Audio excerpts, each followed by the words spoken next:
Get voiced and get moist. Welcome to the newly branded Moist Cast, hosted on Moist Visions Inc., MVI, formerly known as Brandon Moist. Nothing else has changed other than the name. I'm still your host, Brandon Moist, better known as The Moist. And I'm here to tell you that Moist Visions Inc., MVI, we're about to blow this thing the fuck up. I'm going to make you run through a brick wall because I'm about ready to fucking run through one as well. On this channel in 2019, we're going to be talking tech with our good friend Tad the Tech Man. We're going to be talking games. We're going to be talking Game of Thrones with our friend Black Angus Reviews. We're also going to be talking with the super fan Adam Shawhan, who's joining us tonight on the Moist Cast. And there might also be Moist Thoughts, Moist Views, and Moist Vision videos. So much moisture that's going to be coming your way in 2019. So let's kick this year off right, and let's jump right into the goddamn puddle and into the fucking Moist Cast. And with me tonight is the one, the only, the super fan Adam Shawhan. Yes, thank you very much for having me again.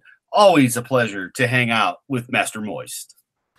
And joining us later on, hopefully, will be the DJD show, as provided his internet is working. He's been having some internet problems. But DJD and superfan Adam Shawhan have truly been the two solid members of the Moist Cast, aside from myself. And Tad is ready to run through a wall. That is excellent. But aside from myself, they're the two solid and recurring guests on the FriYAY Moist Cast. And I am extremely glad to have them along for the ride here. And DJD should hopefully be joining us. But as I said, internet problems earlier. But what we're also looking for here is just to have a good time and bullshit around. Last night, we had the return of world-class bullshitters. And I think a welcome return it was. How about it, Adam? Oh, it was great to hear the guys again. I was ecstatic. You know, we weren't quite sure how long their little hiatus was going to be, but the fact that Mr. Hicks had messaged me back, letting me know they were going to be on, that just made my 11-year anniversary that much sweeter and moister at the same time, my friend. Yeah, and that is exactly. Hang on, I actually just all right, I actually just got a message from Jeff Hicks. He's currently unavailable right now. I had sent the invite to join the Moist Cast, but that is no problem. And I hopefully we will have the one, the only Jeff Hicks, the creator and writer of Stealing Solo, a Captain's Parody, and the host of World Class Bullshitters on the Moist on the Moist Cast, hosted on Moist Visions Inc. So let me message him back here quick. But as I'm doing that, tonight really is just going to be kind of a bullshit session. I don't really have too much planned here. I do have one real big plan, and that was to talk about DJD's winning his appeal. However, DJD is not here with us right now. Hopefully he will be joining us shortly, provided his internet works. But were you surprised that he won his appeal? No, I was just surprised it won as quick. I figured they were going to shut him up just because, you know, they have to be jerks. Because, I mean, I was on the stream that he got shut down on, and literally it was a stream that as we were doing, it was buffering every 3 seconds. So we were laughing and joking about buffering because, you know, as you watched it live, that's all you saw was buffering. And then apparently on the replay, it caught up. So you would hear us talking about buffering, but it wasn't buffering. So they must have thought that buffering was a new kind of drug, is the only joke that we kind of got out of it. But it was us all just laughing. I mean, for the most part, laughing. He couldn't get anything done because the internet was that bad. And then he got flagged for it. And we all were kind of like, I don't understand the flag because, you know, that's a false flag. It was barely a show because of the lagging. So the fact that they did it doesn't surprise me just because it is DJ. He is our Mexican, Puerto Rican vampire werewolf from London, from Britain, from Transylvania. But he is still none of those things enough. So that's why they hate him. Yeah, and I mean, as you could tell if you listened to last week's Moist Cast, DJD he was quite upset, and understandably so. And I would give a quick shout out, Ron Navy. Thanks for joining us, Wiener Dogs. And yeah, that as you just heard, and I think Superfan Adam Shawhan agrees that stream did have difficulties, but hopefully all our streams tonight will be okay. And streaming comes with moisture normally. So hopefully everyone's moist streams are usually okay. That's always important to point out. And what made me think of not only was it DJD winning his appeal, but I had a good time today listening and re-listening to the Kill Stream. And it's the Kill Stream episode that many of you might know. And that is the Kill Stream that took down Mundane Matt. And now that I've said that, I'm kind of fucked probably here on this channel. I'm probably going to get flagged just because I mentioned his name. But I got to tell you what, I didn't realize, I forgot the quartering showed up in the middle of that. I don't know. Have you seen that? Have you seen that Kill Stream, Adam? Yeah, it was hilarious. It's been a while, but, there's just so much on him. I mean, we had that last week with Hallmark where we were kind of talking about him. It was like, the thing is, he's just not important, and we know it's him that is false flagging because he's been busted so many times. Because his DJ says, "I gotta find the boulders. I gotta find a big boulder. It wasn't me. I was boulder hunting." And that is a horrible impression of my friend, but still, it's the best you're gonna get. As much as we love the moisture, we love the DJD show. Great guy. Great with impressions and making us just laugh till we pee a little. Yeah, and speaking of peeing a little, Tad the Tech Man in the chat says he's so moist he just pissed down my leg. So he is officially moist. And Ron Navy and Tad and anybody watching in the chat section right now, as I mentioned earlier, tonight's kind of just a bullshit hangout here. We're going to talk a little bit about what we expect in 2019 entertainment.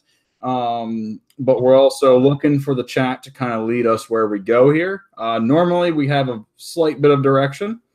I usually talk to the guys beforehand and say, hey, here's a couple topics let's run into. Obviously, we're going to do body of water of the week. That is going to always going to be a recurring thing on the Moist Cast, whether it's on a FriYAY today or on a Sunday, which is what I'm looking at possibly moving it to. And my cat just knocked over my backpack, which has my work computer in it. I think it's okay. But so. Well, Jon Snow has to, he's got to hook up his tender kitty dates, buddy. Yeah, he's probably trying to do that. And I'm sure he sees the strays that live outside the apartment building and he goes nuts. But anyways, back to what I was saying. This stream, I want this stream to be dictated by the fans. Obviously, appropriate topics would be appreciated. But so we would Ron Navy, I know you're out there. Tad says he has to go, but he's expecting 2019 to be the uprising of Harambe. R.I.P. our sweet prince. I hope so. I miss our best friend Harambe, that is. But I'd love for the chat to chime in and just give us topics as we go, whether it's Marvel, whether it's Game of Thrones, with Star Wars, something Walking Dead. I mean, even stuff that we're not familiar with, we'll just kind of bullshit our way through it here. So I say Ron Navy says, I just did a video. DCU hired James Gunn to write and direct Suicide Squad 2. I will have to check that out. I will have to check that video out. Let me mark that down in my notes here, that you have a video out here. All right, so everybody else watching this or that watches this in the future, if you would like future content, please check out Ron Navy's video on James Gunn's hiring at DCU for writing and directing Suicide Squad 2. Now, I'm going to admit, I have not seen Suicide Squad. I was going to see it, and every time I went to one, decided to see it, I was like, nah, I'll watch something else. And before we go into that, Hallmark Channel, Jeremy, this is the final FriYAY that we're doing. The Moist Cast is not leaving. It's not going to be banished. We are going to most likely move it to Sunday, usually probably Sunday afternoon, evening-ish.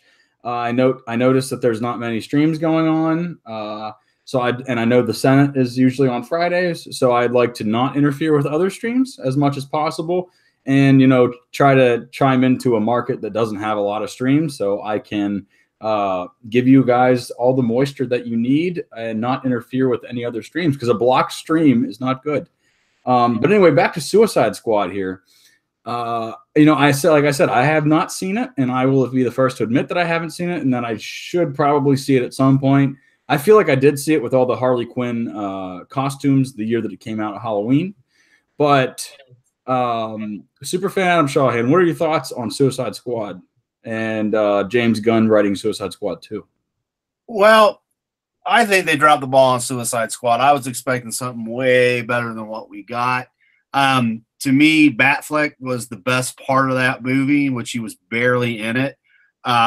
Assault on Arkham is a way better Suicide Squad movie than Suicide Squad. I understand they were still trying to get their footing. I think it was rushed, and they tried once again to do way too much with the wrong people. You didn't need Will Smith. I like Will Smith, don't get me wrong. He's a great actor, but he wasn't the draw that I think they thought he would be. I think they pretty much thought, well, we're going to have this kind of shitty script, fill it, with him in there, and that will be good. But yeah, like I said, that's just my opinion. It's I don't know, a C- movie. It's kind of one of those, if it's on and you can't find a remote, okay, I guess I'm stuck watching it. Yeah, and I mean, I think do they have it on TV yet? Honestly, I do not know, but I can tell you that it is one of the movies I do not own.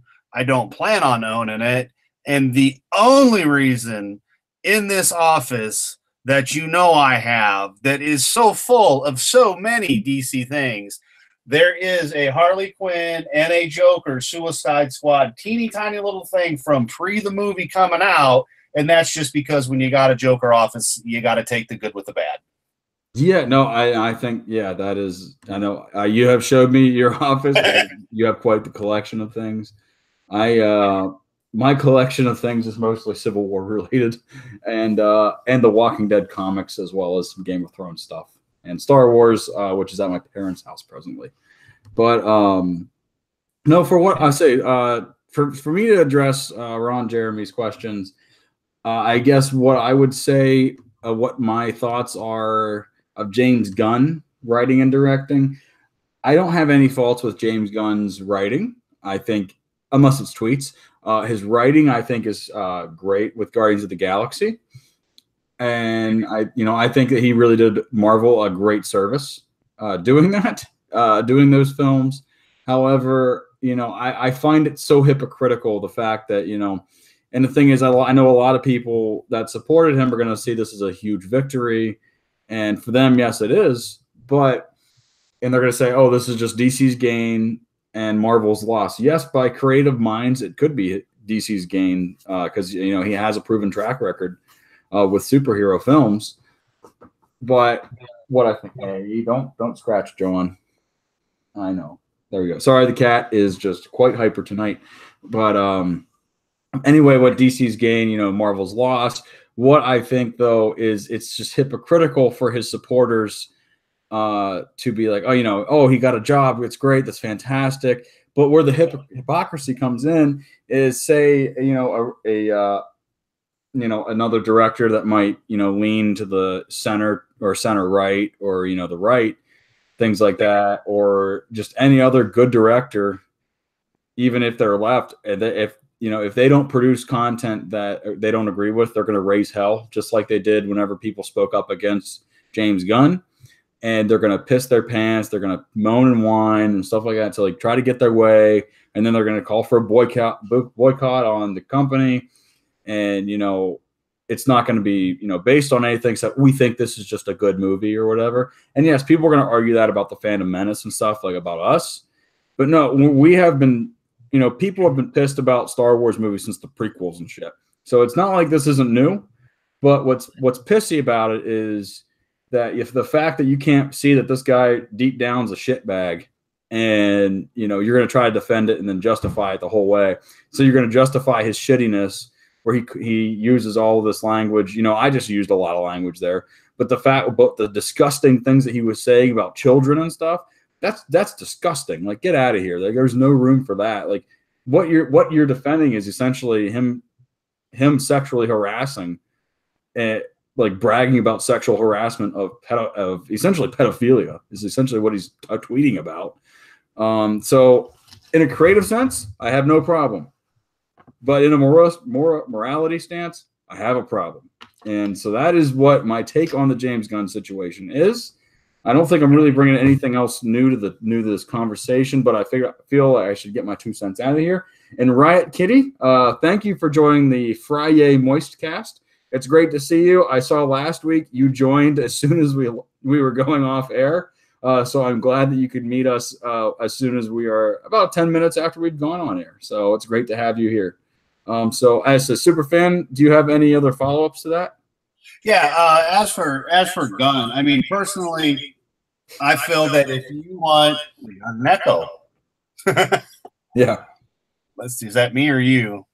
Oh, well, the way I kind of see it is that so you're basically, you got a job with the B-rate company. Okay, good for you. But then if it flops, what are we going to hear? We're going to hear, it's because you didn't go to it because he did and said this, or what if it's just a shitty movie? Look, he did great with the first Guardians. It was a very good movie. His personal life and his artistic lives are different. The fact that he could be the world's biggest piece of shit, allegedly, hey, whatever. It is what it is. I just want a good story. If the story is good and better than the first one, hey, great. Doesn't mean I want to go meet him and have coffee with him. But then again, look at how weird Hollywood is these days. So I guess it's another one. Buckle up, boys and girls. It's going to be a bumpy ride, but this could be a good one on the aspect that we might get a very good or possibly great Suicide Squad movie, because DC needs to hit one out of the ballpark, because they've pretty much dropped the ball, I feel, on everything they've done. I've not seen Aquaman yet. Don't really care to, but I'll still go see it. But out of everything they did, I always feel that they're just trying to rush to catch up to Marvel, and that's where they drop the ball. Yeah, no, I think that's a good point. And I'm way more familiar with the Marvel universe than the DC. When it comes to the films, I'm more familiar with. I'm pretty familiar with DC Comics, but I'm getting caught up with Marvel. I've recently just gotten to the comic game, honestly, since EVS. I found EVS last year. And Sith Kryptonian, welcome to the chat. I know you guys got the Senate later on tonight, so if you guys in the chat want to check out the Senate as well over on Sith Kryptonian's channel, feel free to do so. We'll give you the moisture over here, and then you can take the moisture to the Senate and moisturize the Senate with all of their topics and stuff. I'm sure they're going to have a great show, as they always do. Sith Kryptonian, thanks for joining. And for those of you that have recently joined the chat, I would say I'd like to have this stream dictated by the fans. So if you would like to, you would love to have you on. Yes, I would love to come on the Senate sometime, Sith Kryptonian. That'd be awesome. And as I had said earlier, this is the final FriYAY Moist Cast. We'll be moving the Moist Cast to Sunday afternoons and evenings. That way we don't interfere with other streams such as the Senate. Since I'm sure a lot of us like to listen to each other's streams, that way we can all give each other ample time to do so. So, but anyway, as I was saying, I'd love to have the chat give us topics to talk about tonight.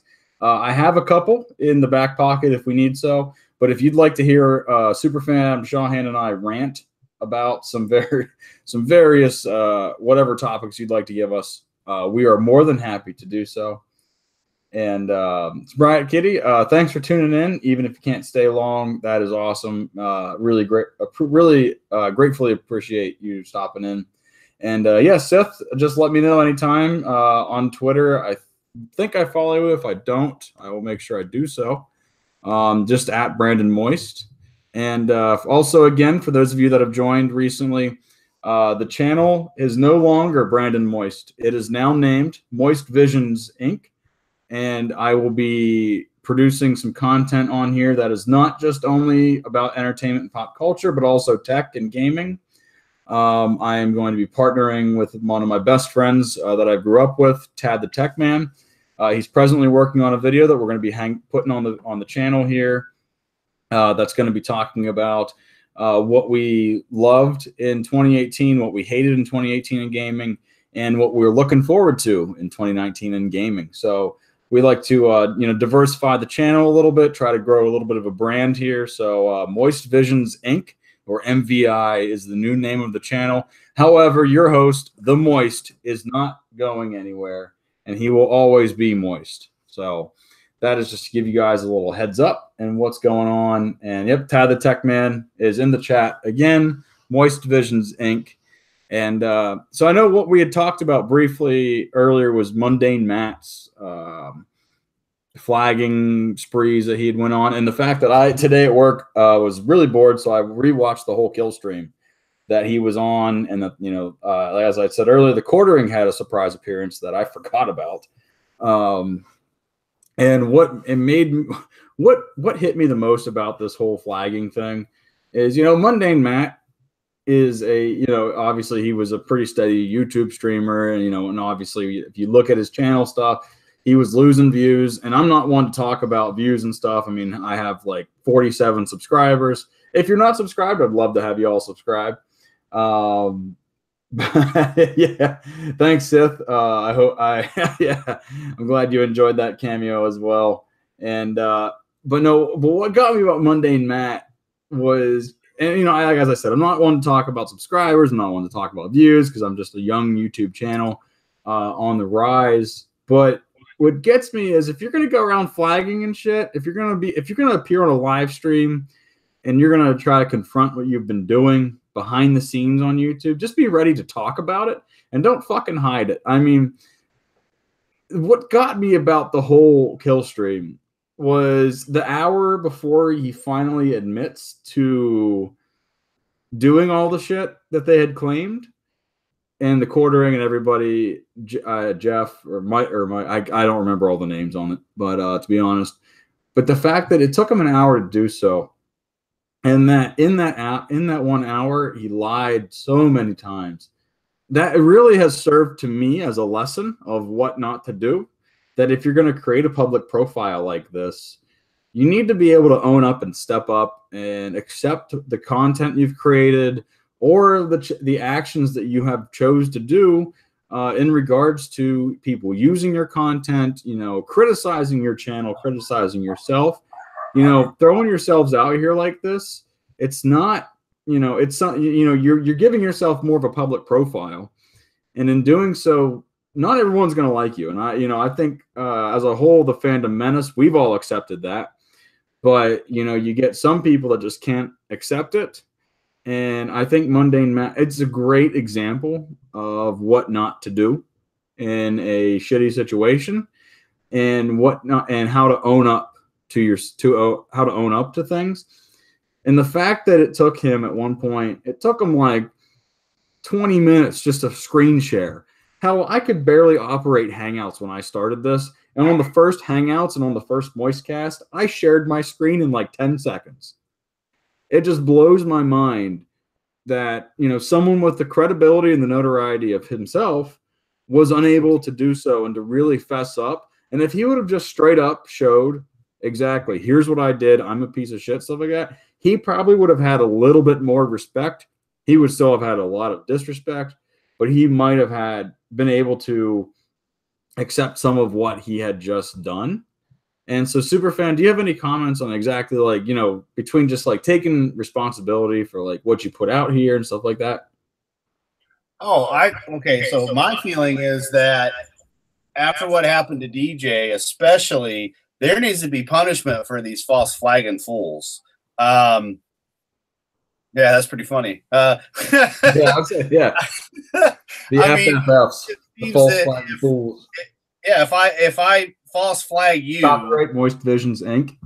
potential future merch. And then all of a sudden there was absolutely no reason to do it. And I'm just being a vindictive douche that maybe they should be the ones that are punished by being kicked off of YouTube for, I don't know, double the time, 6 months, because fuck you. That's why.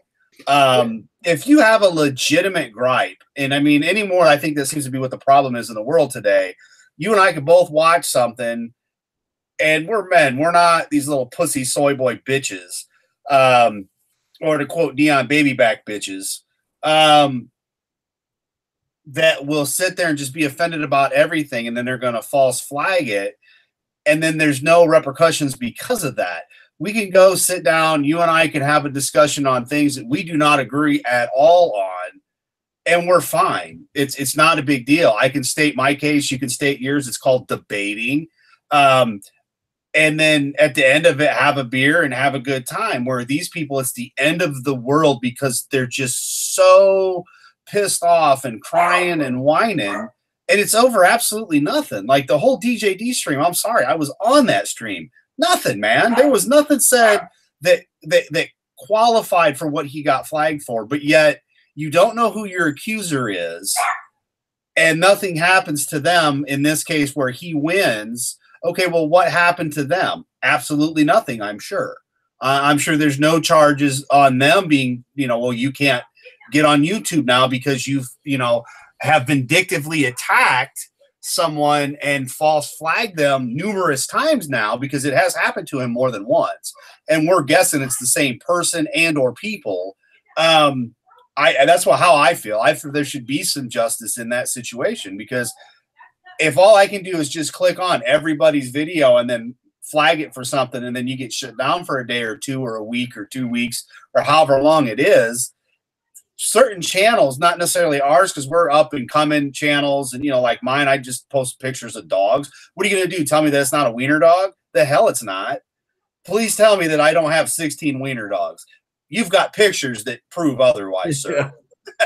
Yeah, and what I think what you're getting at here, and I think the whole chat here agrees that there needs to be something that punishes people for the amounts of false flagging that goes on, and I completely agree as well that it's basically the false flagger cries wolf, and it's to the fact that I'm trying to think of a good example. So all right, here we go. So you have someone that goes to a hospital just because they have a slight cut on their hand.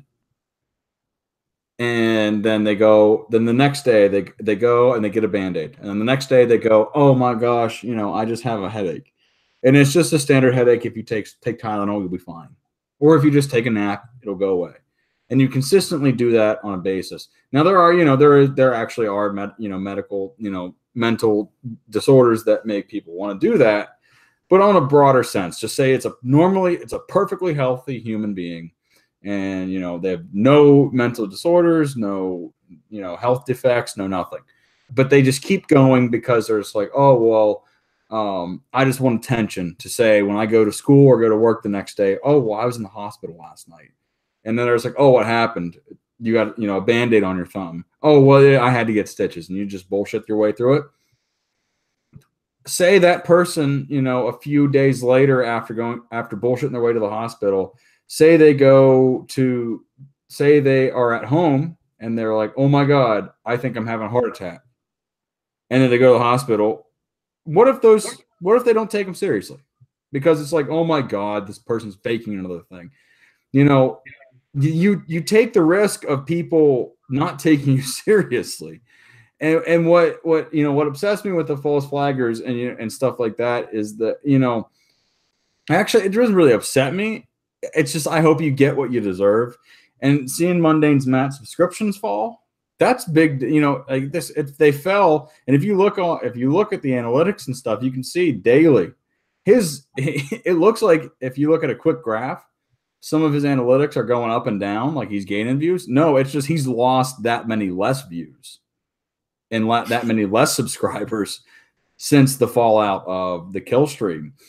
And, just in general, there needs to be a some sort of mechanism that YouTube comes up with, and this could be something that we look forward to in 2019.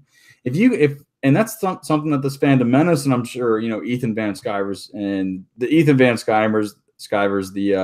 the Jeremys, the Jeffs of the world, the Doomcocks, and all that. Hell, Jeff and Doomcock were already featured in a mainstream news outlet in Esquire, and I'm sure people were going and they're thinking about probably trying to false flag their channels, which is complete bullshit because they have every right to post what they're doing, and they're also letting other people that have different opinions voice their opinions as well, especially Jeremy and the High Council, which hosted Mundane Matt. And so what concerns me going into 2019 is that these false flagging bitches, the fucking false flaggers, there's another name we can call them, the FFFs, the triple Fs are going to try to ruin these channels that have actually made great communities like ourselves and, have given us platforms to do this and to just have a conversation with each other and to actually have people in the chat that interact with us. And, it's kind of bullshit that they want to try to take that away just because they don't like what they're hearing. There are plenty of things that I don't like what I hear every day. And you know what I do? I just fucking go along with my day. Or if it's on a radio channel, I just change the radio and I'll listen to something else. Hey, I might not be the biggest fan of K-pop. Apparently YouTube Rewind is, but hell, I just turned it off. I'm like, I don't know what that is. I don't really care. I don't like it. I'm just going to listen to something else. No big deal. I'm not going to go to every K-pop channel and flag it to say, oh, this is offensive because I don't like it. That's kind of horse shit. If you do that, eat a goddamn bag of worms, and I hope they're infected with bacteria. No, unfortunately, the world's just turned into wine baby, man. It just seems to be the new way is let's whine and complain instead of being positive to some extent or having an actual gripe or being able to have a debate where you can actually have fun and maybe learn something. Nowadays, it's just let's complain when we don't get our way. And then if you don't feel the way we do, then you're an ism, you're a racist, you're a sexist, it's because you voted for Trump. But I live in Australia. I didn't vote. Doesn't matter. You're white and a male. You voted for Trump. Haha. Shout out to Mr. Peabody and Lethal Lightning on that one. And then it's like funny thing. It's like people tell me you voted for Trump. I'm like, no, I did not. I voted for Gary Johnson, libertarian. Like I'm a registered libertarian, so fuck off. Yeah. It's like you just projected political ideology upon me, and that's exactly what you hate people doing to other people. So, but it's okay for you to do it to certain people. So that's cool. It's congratulations on yourself. Like hearing or seeing Nancy Pelosi.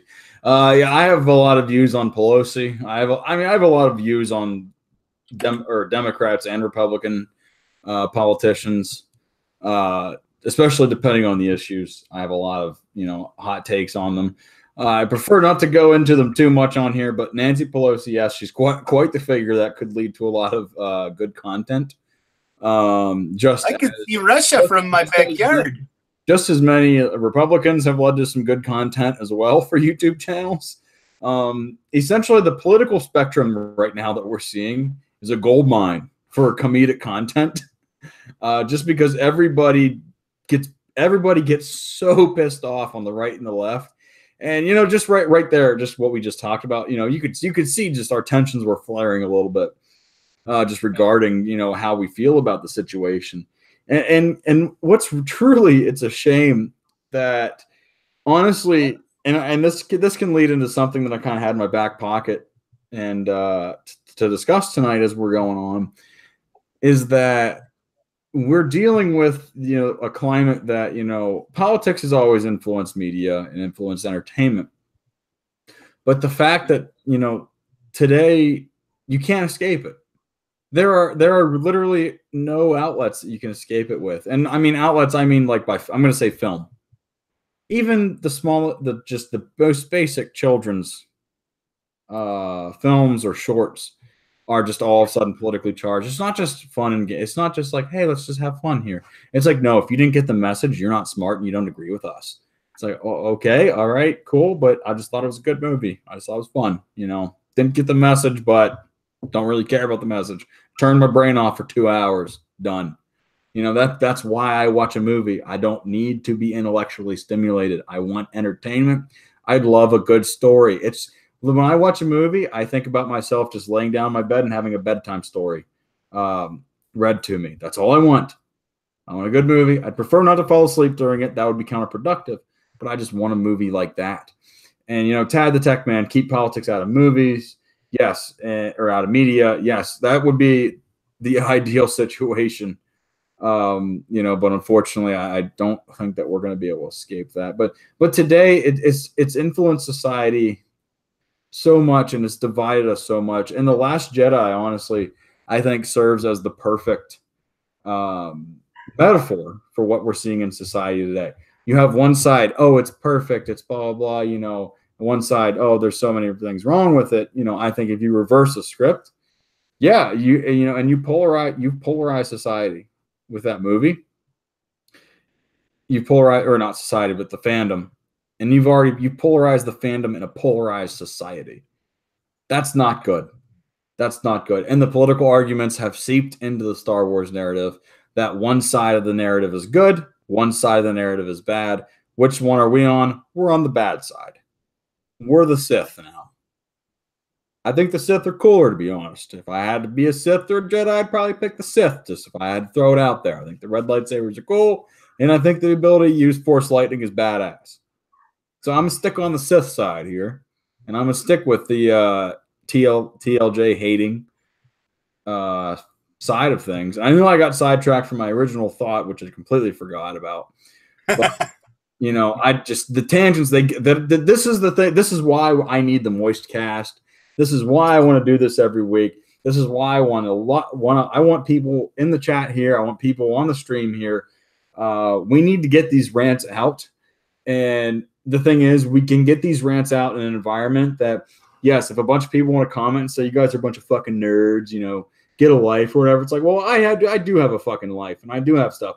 But, I care about stories that I've grown up with also. And also, oh, get a life. Well, hey, this is a way that humans socialize. Humans socialize via media. That is one of the greatest things that brings us together, media. Why do we watch films? To consume them, to entertain us. And then what makes them even better? When we discuss them. And when you can discuss them in a civil manner, that makes them even better, and you can get more out of the film. And I mean that's the moist. I'm getting off the moist high point right now. Just back to earth. Ugh. It's all right. Take a breath. It's but that's the thing. We all found each other because of this horrible movie that we don't like, and then it's not just that we didn't like the movie; it's that after that we got spit on. That's what really did it, honestly. It really was. It doesn't matter. Did I like this movie? No. Did I like that movie? No. What about this one? Yeah, sure. There was nothing at all that would matter. We could sit and debate it, not a problem. But when it came to Star Wars, which is a whole nother thing, next thing you know, it's our fault. It's because we're fat man babies that live in our mommy's basements. Immediately, this is the fucking feedback we get. Then you get Ryan has no fucking Johnson saying, well, I meant to split the fandom in two. Well, we already knew he was a shitty writer to begin with. Why would you want to do that? That makes no sense. In an economic argument, or just a marketing argument. Oh, I'm going to split. Okay, here's what. If I was Disney, I would be freaking the hell out. If I was the people that invested in Ryan Johnson, I'd be freaking the fuck out. Because you have this guy, even before the movie came out, he was saying, oh, I hope, this movie's going to split people in two. If I heard that and I was, in their marketing department, I'm chiming up to my my superior saying, hold the fucking phone. Here's a big red flag. As a company, entertainment, I work in the financial risk sector. Whatever company you work for, McDonald's, Burger King, doesn't matter. You want to try to reach the greatest, the biggest population possible. You want to have your product exposed to the amount of people possible and consumed by the most amount of people or companies and businesses possible. The fact that you have someone saying they're going to divide the fan base of a multi-billion-dollar industry, I'm thinking, whoa, hold the fucking phone. This is a red flag. This with 40 years of history, mind you. And that's 40 years of fandom, and that's what's made it a $1 billion industry and $1 billion. What did Lucas sell it for $4 billion? I do believe so. Yeah. So it's like, okay, we made a $4 billion investment, and you're just going to say you had $4 billion of interest, people looking to invest into this. All right, $2 billion is gone. Just figuratively. This is not math or sound economics, but figuratively, you just dismiss $2 billion of people's investments over history that build up that worth. That's a big red flag. And and the thing is, and what did we see? And I'm sure there were people in Disney that were just like, hey, that's not good. This isn't good. This isn't good. We need to do something about this. We need to make some major changes, maybe push back a release date, things like that. But Disney's like, no, we've invested so much into this. We got to fucking do this now. Or just shut the fuck up. This is going to be the next greatest thing since sliced bread. And, I'm sure there were the defectors in there, but they just didn't get their voices heard. And look at what happened. The Last Jedi, made over $1 billion, but look what happened to the next movie. So it lost $80 million. So see, that's the Hollywood's new thing is spend billions to make thousands. And that's what you don't want to do. That you spend billions to make millions, and then millions, which turn into billions. Yeah. But that's the new economy in Hollywood anymore, because they're banking on Marvel. And then if they turn Marvel, then what's Disney got? Children's films that they're already fucking up left and right. So I blame Iger for a lot of this. It's just my personal opinion, because he's ahead. He's the top overall, top dog.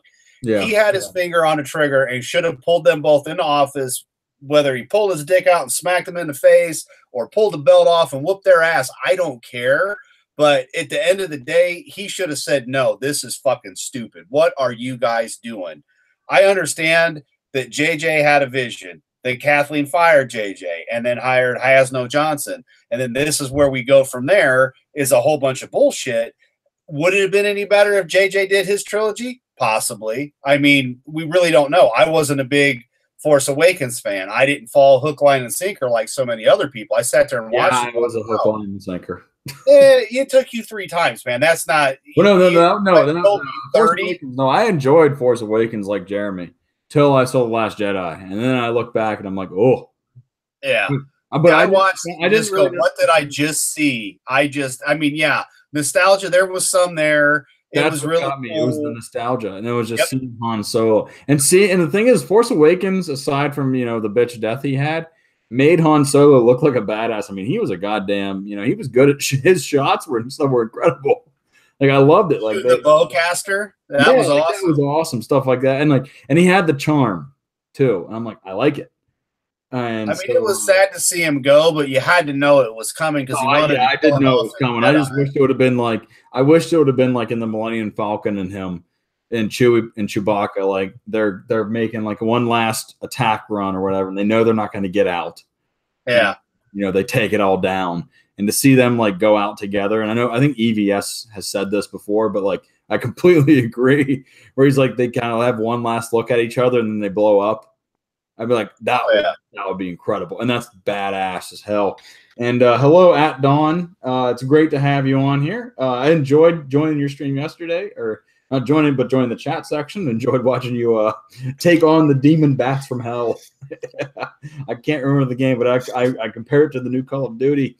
But ladies and gentlemen, joining us on the final FriYAY Moist Cast, hosted on the newly branded Moist Visions Inc. channel, MVI for short, by your host, Brandon Moist, aka The Moist. In joining me now is the recurring guest of the Moist Cast, the one with internet questions, and the one who won a YouTube appeal. It is the DJD Show. Now that's some WWE quality announcement right there. Rest in peace, Mean Gene. God damn. Yeah, so internet. Finally I fixed I won the appeal versus YouTube. I got really lucky. I had a good lawyer. No joke. That's apparently what you need these days to be making fun of people on the YouTube. So it wasn't because of that. Like I said, it was the dreaded spam strike. Only 2 people, to my knowledge, have defeated this evil thing. Me and Ethan Van Sciver. But he had help from, Keemstar. I had help from Rakita Law, so it all works out. Plus, I bitched and moaned about it everywhere and super chatted everybody, so there'd be awareness to it in case, I don't know. It helps, I think, in my opinion, just a little bit. So, thank you to everybody who helped out, all you guys. Thanks to that umbrella guy for telling me to be really careful when submitting it. So that made me go, okay, let me go check out Rakita Law. So thanks, umbrella guy. Thanks, Rakita Law. Thank you to Yellow Flash, Cecil. Those are the Nerdic. Not Nerdic. God dang, I'm tired. Nerdrotic channel. Doomcock. Tom Connors from Midnight Edge After Dark, and also Make a Random. They all helped out their own special ways. I'm sure they all bitched. They was like, what happened? And obviously, to the one that wouldn't shut up about it, couldn't shut up about Frank and the Wiener Dog. Shaw had Adam Shaw had a Wiener Dog clan. Hey, brother, you're welcome. Thank you so much. Oh, yes. Thank you also, Jeff Hicks and the World Class Bullshitters. If they helped it anyway. Anybody who may have helped on getting me back, thank you. And for getting that bullshit false flag strike removed, because clearly that's what it was. And I'm happy YouTube the second time around actually looked at it and was like, oh no, let's take that crap off. I'm going to be a lot more careful from now on to not directly piss off those that hate my passion so much. I'm sure it's going to happen again. I can't live stream on that channel anymore, in my opinion. I'm going to do one more just to give them the finger to prove to everybody I'm back. Obviously, there's enough proof by the fact the video that got hit came back online, but in case, whatever, I'll live stream again. It's probably going to be, it's going to be a video game probably to play it extra safe. I'll be some Farm Simulator. That should be the final live stream there. Don't do anything controversial there. Yeah, Farm Simulator. I would hope I would hope Farming Simulator is safe enough. And then for the first time ever, Goat Simulator. I won't say any bad words. No, Goat Simulator is too controversial. Goat Simulator is too that might be a little too a little too spicy for the family friendly. Now the DJ show, but the South Wakandan brother doesn't believe in that, so he's going full rogue and on the DJ show live. And yeah, that's how people the family will be doing the live stream from now on. Yeah. So DJ D, it's great to have you back here on the Moist Cast. And to answer your question, Hallmark Channel, Jeremy, this is not the final Moist Cast. This is the final FriYAY Moist Cast. Yeah, so don't be confused about it. So don't be confused. We will be hosting the Moist Cast on Sundays. And, oh, my goodness, he just said, yeah, DJ D, just disregard Hallmark Channel Jeremy's comment. Don't play Red Dead Redemption 2 and beat a woman's suffragette. I'm going to make sure to do that on the live channel because I don't give a shit if that thing gets hit. So, yeah, I'm going to go extra spicy on that one and probably worse than it was. Have fun with that. Like, dude, I just want to go off. But once again, Hallmark, thanks for joining us, man. Love having you on at Dawn. Riot Kitty was on earlier. Ron Navy's been tuning in as well. Love to have everybody here. Yeah, Riot Kitty's badass. Yeah, and this, as I said, this is the final FriYAY Moist Cast. Yeah, the Moist Cast will not be leaving. The Moist Cast will be moving to Sundays, and I think that should work for all of us here. Yeah. Yeah. Oh, yeah, that'll work. Yeah, and I'll say what I'm going to be doing. It'll be in the late afternoon, early evening, or late evenings, whichever works for everybody. And the thing is, every other Sunday, you're going to be getting a double dose of moisture.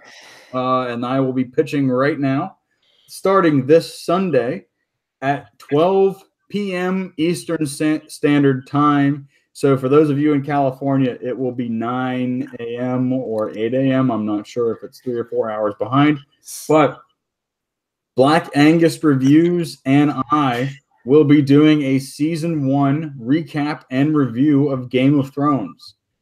We will be joined by a couple special guests yet to be announced and yet to be determined, honestly. It'll probably be a last-second thing. We'll just see who's on. Nice. We're going to try to keep it till one to two guests per episode and try to rotate them out, because I know a lot of us are also Game of Thrones fans, so we want to try to give as many people as possible a chance to voice their opinions about a season or whatever. So in the chat, or those of you watching in the future, those of you watching for future Game of Thrones content, feel free to message me on Twitter, or just shoot me a Twitter message or just like tag me or whatever, or Black Angus Reviews, and let us know what season you want to come on for. Black Angus and I are going to be rotating channels. So season 1 will be on my channel. 2 weeks later, I don't know the exact date, January, add 2 weeks to the 6th, we'll be on Black Angus Reviews channel, and we'll do season 2 there. And then we'll be back for season 3 on my channel, and then season 4 2 weeks later on his channel, and then 2 weeks later season, and you can see how it's going to go. But we're going to share the wealth, basically, as in, we're not monetized, so we ain't sharing really much wealth, but we're going to share the views and we're going to share the fun. All those Matt. Yeah, subs, maybe sub sandwiches. Subs. That's what I mean. I mean, because subs. Exactly. Yeah, we're going to share the subs, and we're all.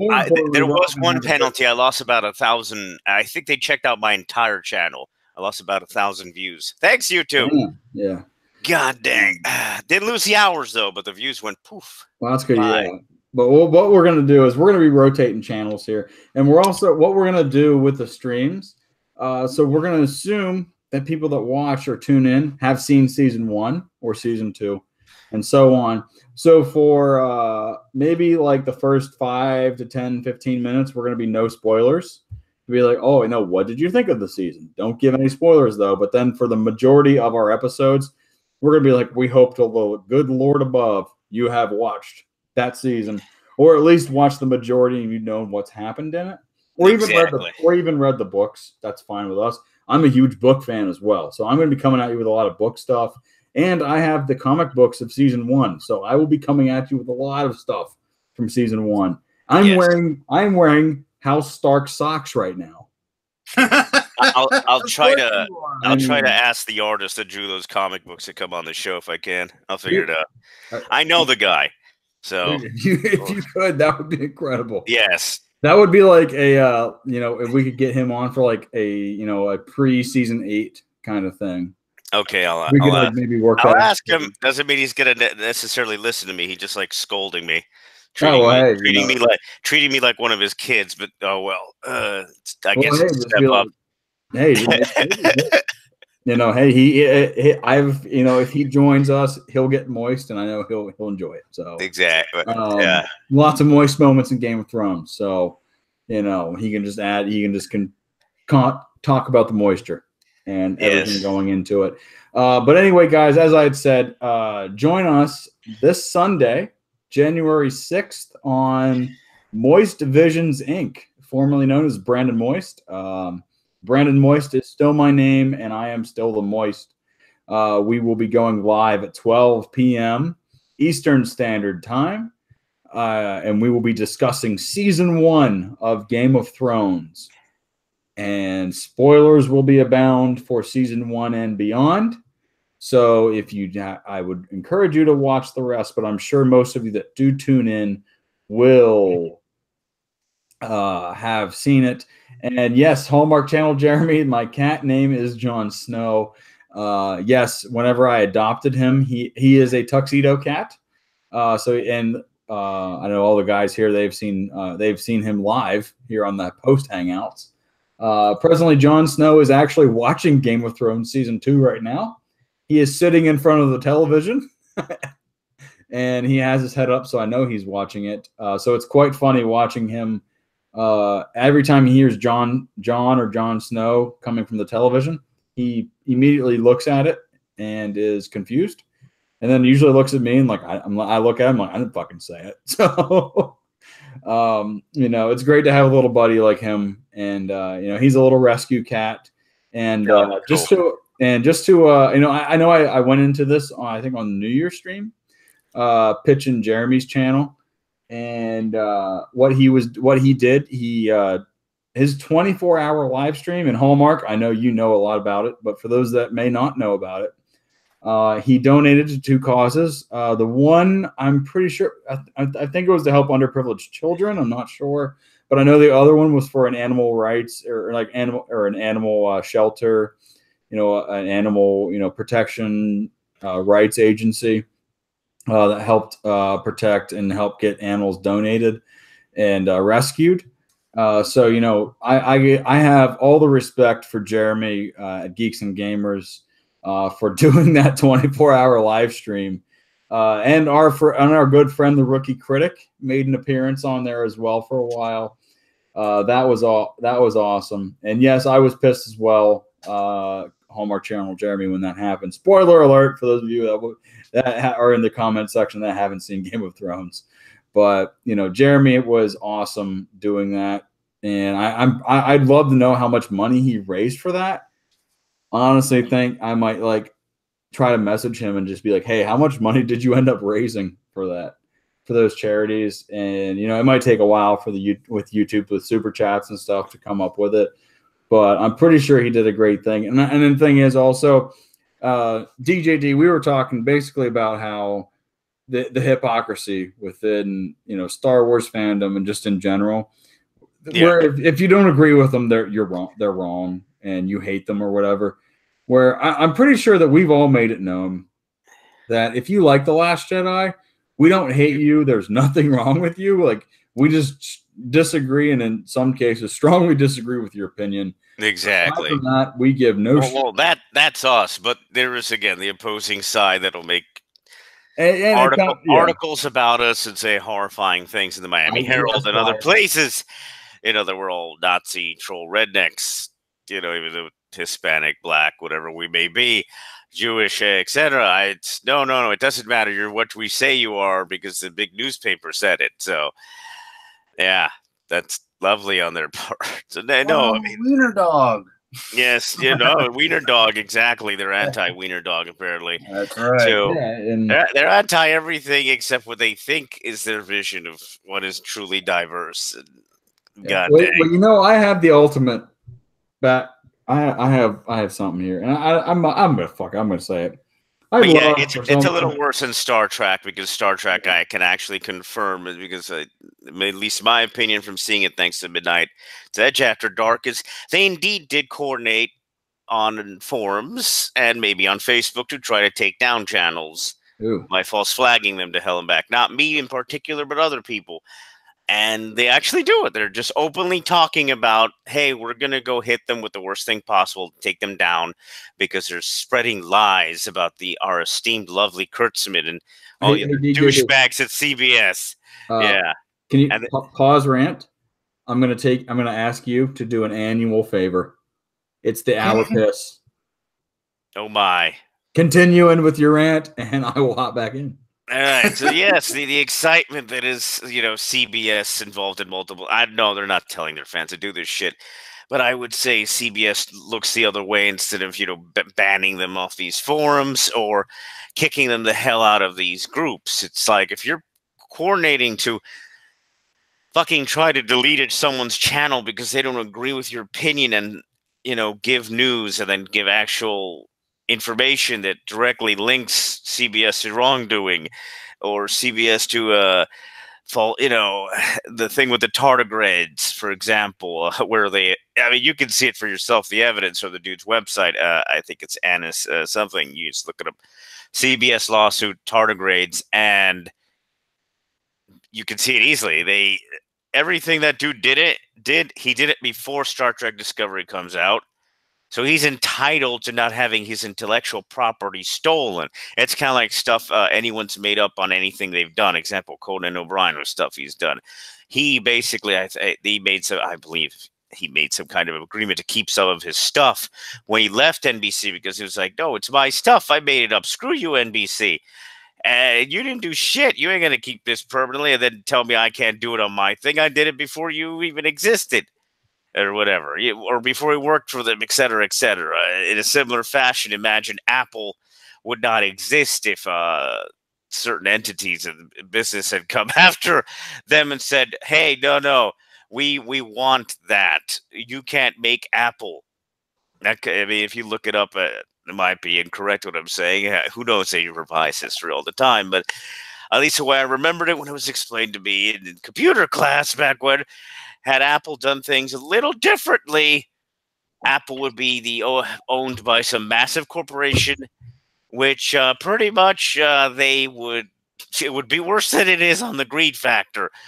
And Apple, at least amongst them, isn't one of the worst. They're one of the most annoying with their products because they want to protect it so damn much. But at least to the level of douchebaggery of Microsoft and Google, the fuck they ain't. No, yes, foul language. Oh my, how dare I?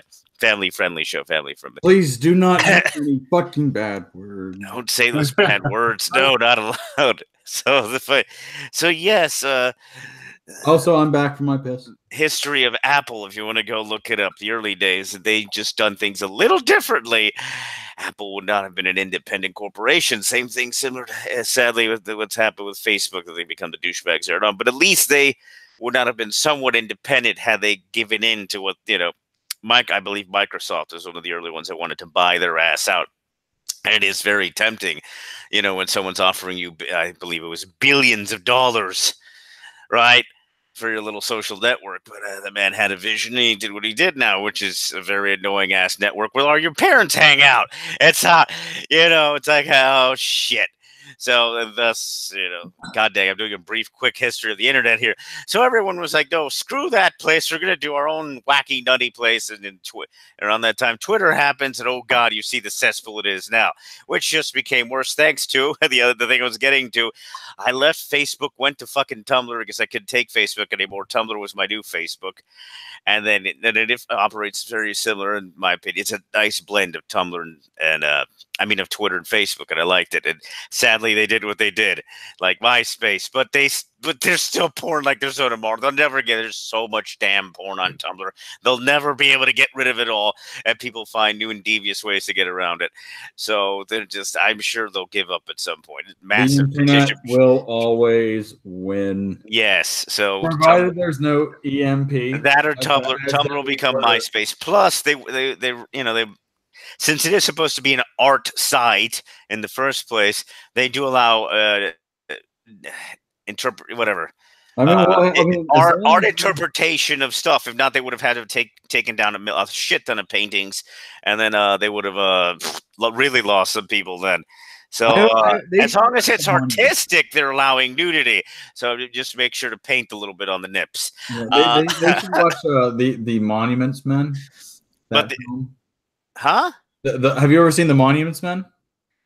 God, no, I don't think so. Oh, possibly. Okay, so it is a World War II film based on a true story about American, British, and French artists that were basically and like historians that were taken to the front lines to go in and basically, as like we would liberate towns and like take over towns and stuff, and they would ride with the big. Oh, is this the one who saved the paintings during World War II? They would save the paintings and all this stuff.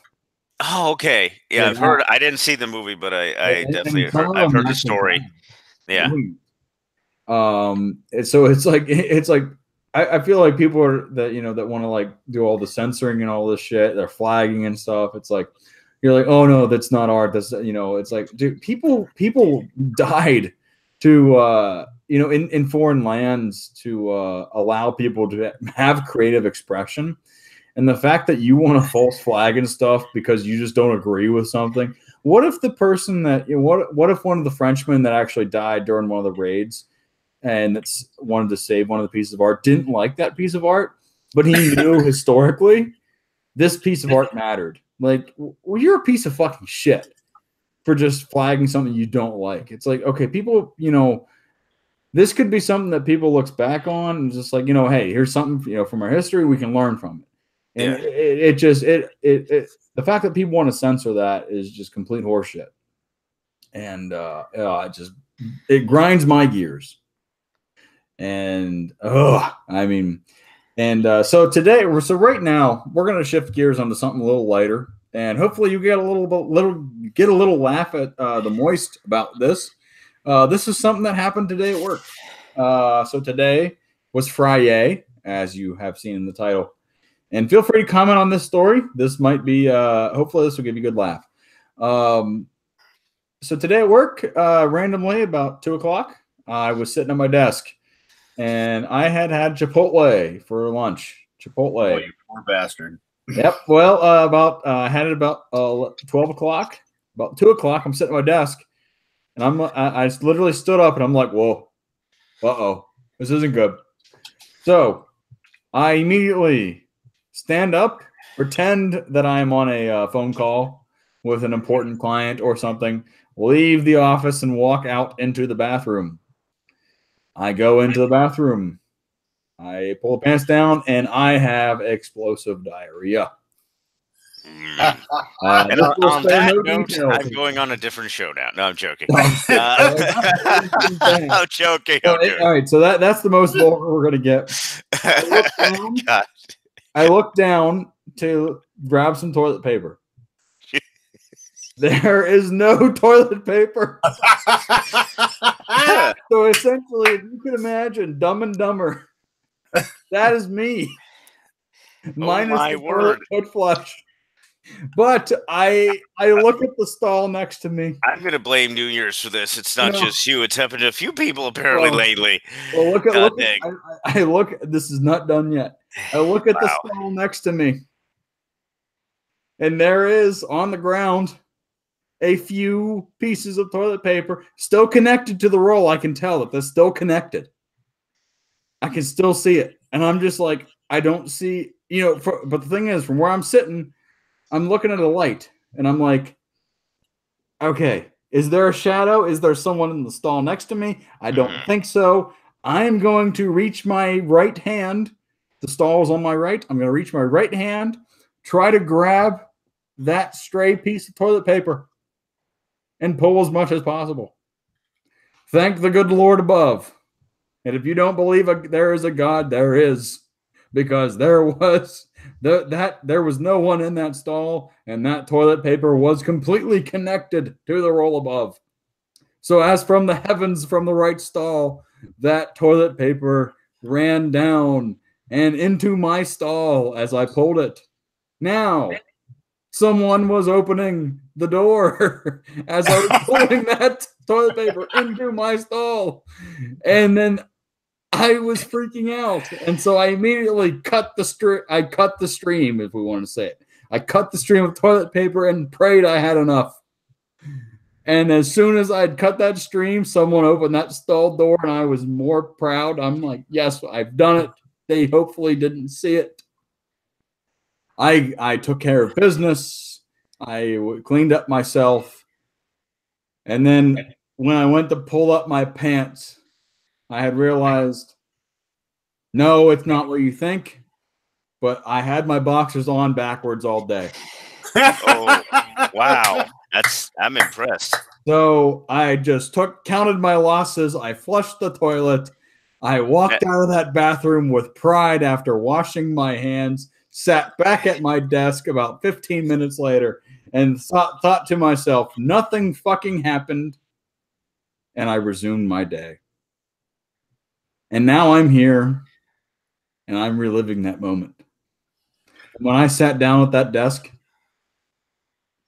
you would not have found a goddamn more proud man on this planet. That he was able to pull off the stunt that he did. He stole toilet paper from the stall next to him, and he made it work. That is impressive. So so that is exactly what happened. And Diarrhea Cha-Cha-Cha, Hallmark Channel, we are fine now. We took some Pepto-Bismol, and I'm pretty sure mixing, what am I drinking tonight?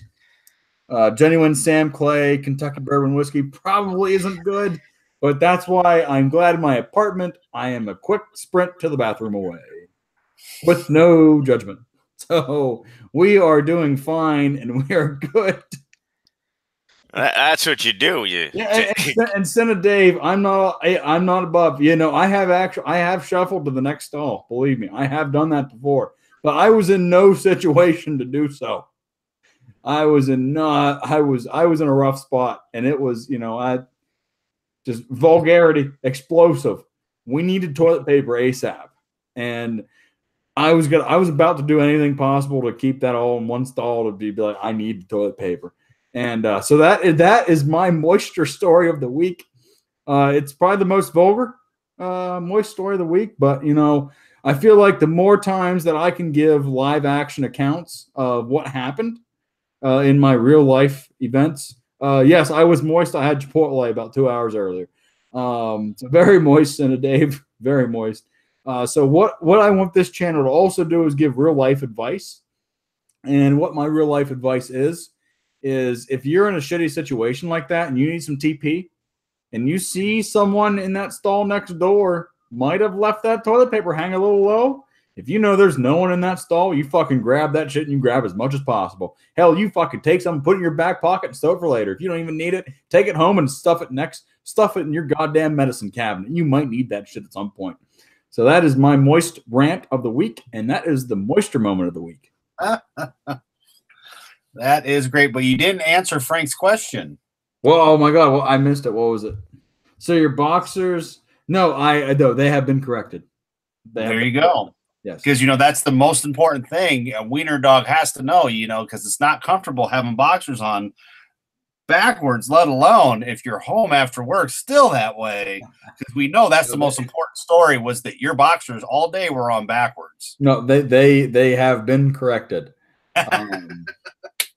So that is that's been sitting on my mind all day. And I know when we were chatting pre-show, I had mentioned I have a moist story to tell, and that was it. And a shitty situation, shoddy situation. Yeah, pun intended. Yes, I actually did just pour a shot. So shoddy situation. Very good, Hallmark Channel, Jeremy. Hallmark is on his fucking game tonight, as I was on my shitter awareness game today. So I mean, honestly, I thought it was going to be a low point in my life. I thought I was going to have to leave work because I'm just like, I don't know what to do. I'm just going to grab my laptop and go. I'll work from home. But I was in a bad spot, but we got out of that. And speaking of bad spots, I don't think our expectations I have some but low confidence in J.J. Abrams to get us out of a bad spot going into Star Wars Episode 9. You're not going to get an argument out of us. I was just saying, I don't think so. I disagree. I think he's going to fuck it up even worse just because that way I can say I disagree. Yeah. No, I think DJD, do you have thoughts on this? All right, great. That was fantastic. All right. I think DJD might be mute. He might have muted himself, maybe. I say, hey, you haven't lived until believe me, if you haven't sharded yourself, I mean, there's something wrong. I'll be the first to admit I've sharded myself. Hell, I watched one of my college friends shit himself after drinking 4 Locos in an hour. That was one incredible moment. But there's been plenty of moments where I've sharded myself. You think you're about ready to just slip one out there, a little quick fart, and then that's how you end a series of events. You just, this one for these stories is, it's like, you know what, fuck you, YouTuber, on the way out anyway, and we're gonna move the show to a different day, so we're just gonna say amazing things. Hey, well, no, I was saying, like, speaking of shitty things, here we go. Oh God, that is. It's funny stuff. Yeah, well, no, but hey, this is it was an experience that in the moment I'm like, this is awful, but then I was also like, when I sat back down at my desk, I'm like, I have the Moist Cast night, and this would be fucking great to tell on it. Nice. So it was awesome, and hopefully, preferably not with bathroom situations, we shall have some good moisture moments to share with you guys all. Yes. But what we were saying was we're going to talk a little bit about expectations for episode 9. But Hallmark Channel Jeremy, anybody in the chat section, send a Dave.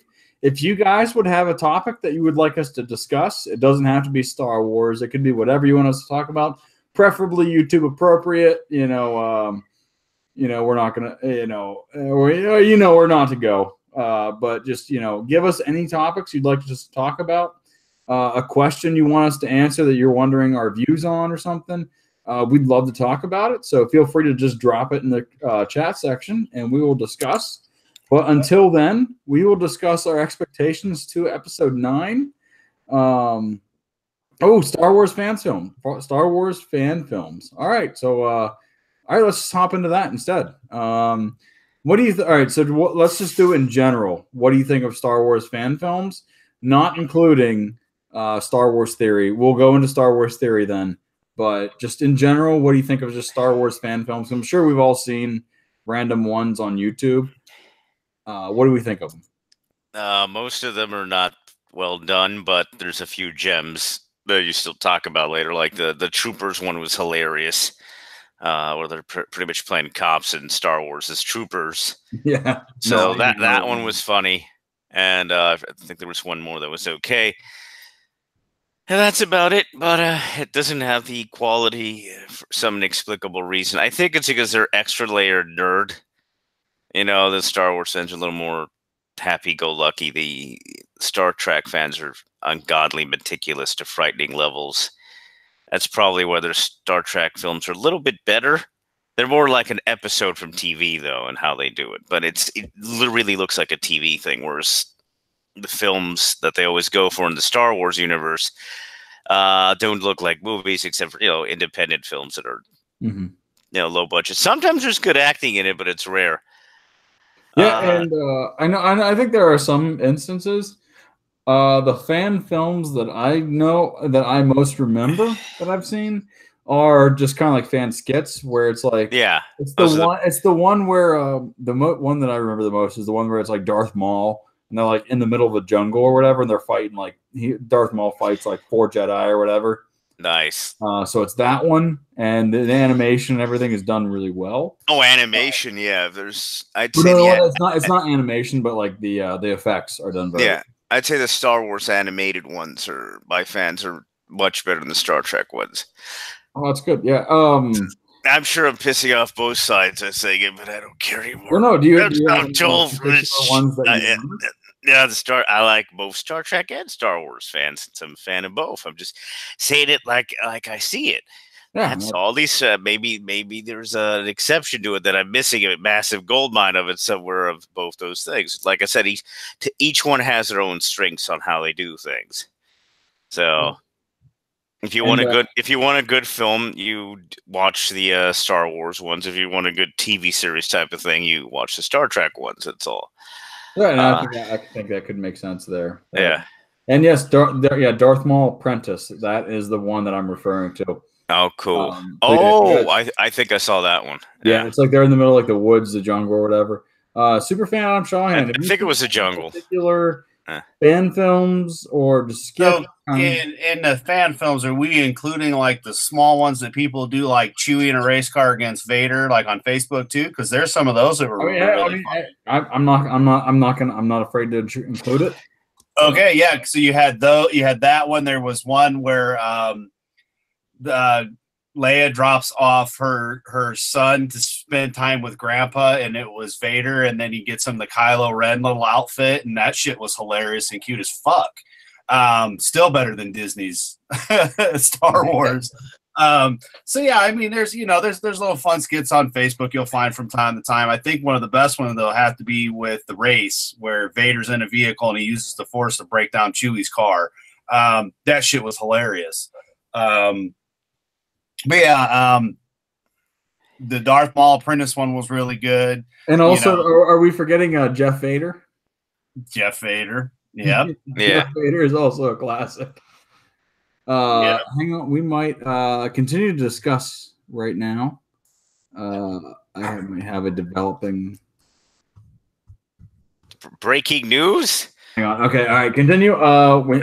Potential breaking news. Someone already broke it on Twitter earlier. I think Lethal Lightning did an amazing video on it because no one else did it for some inexplicable reason.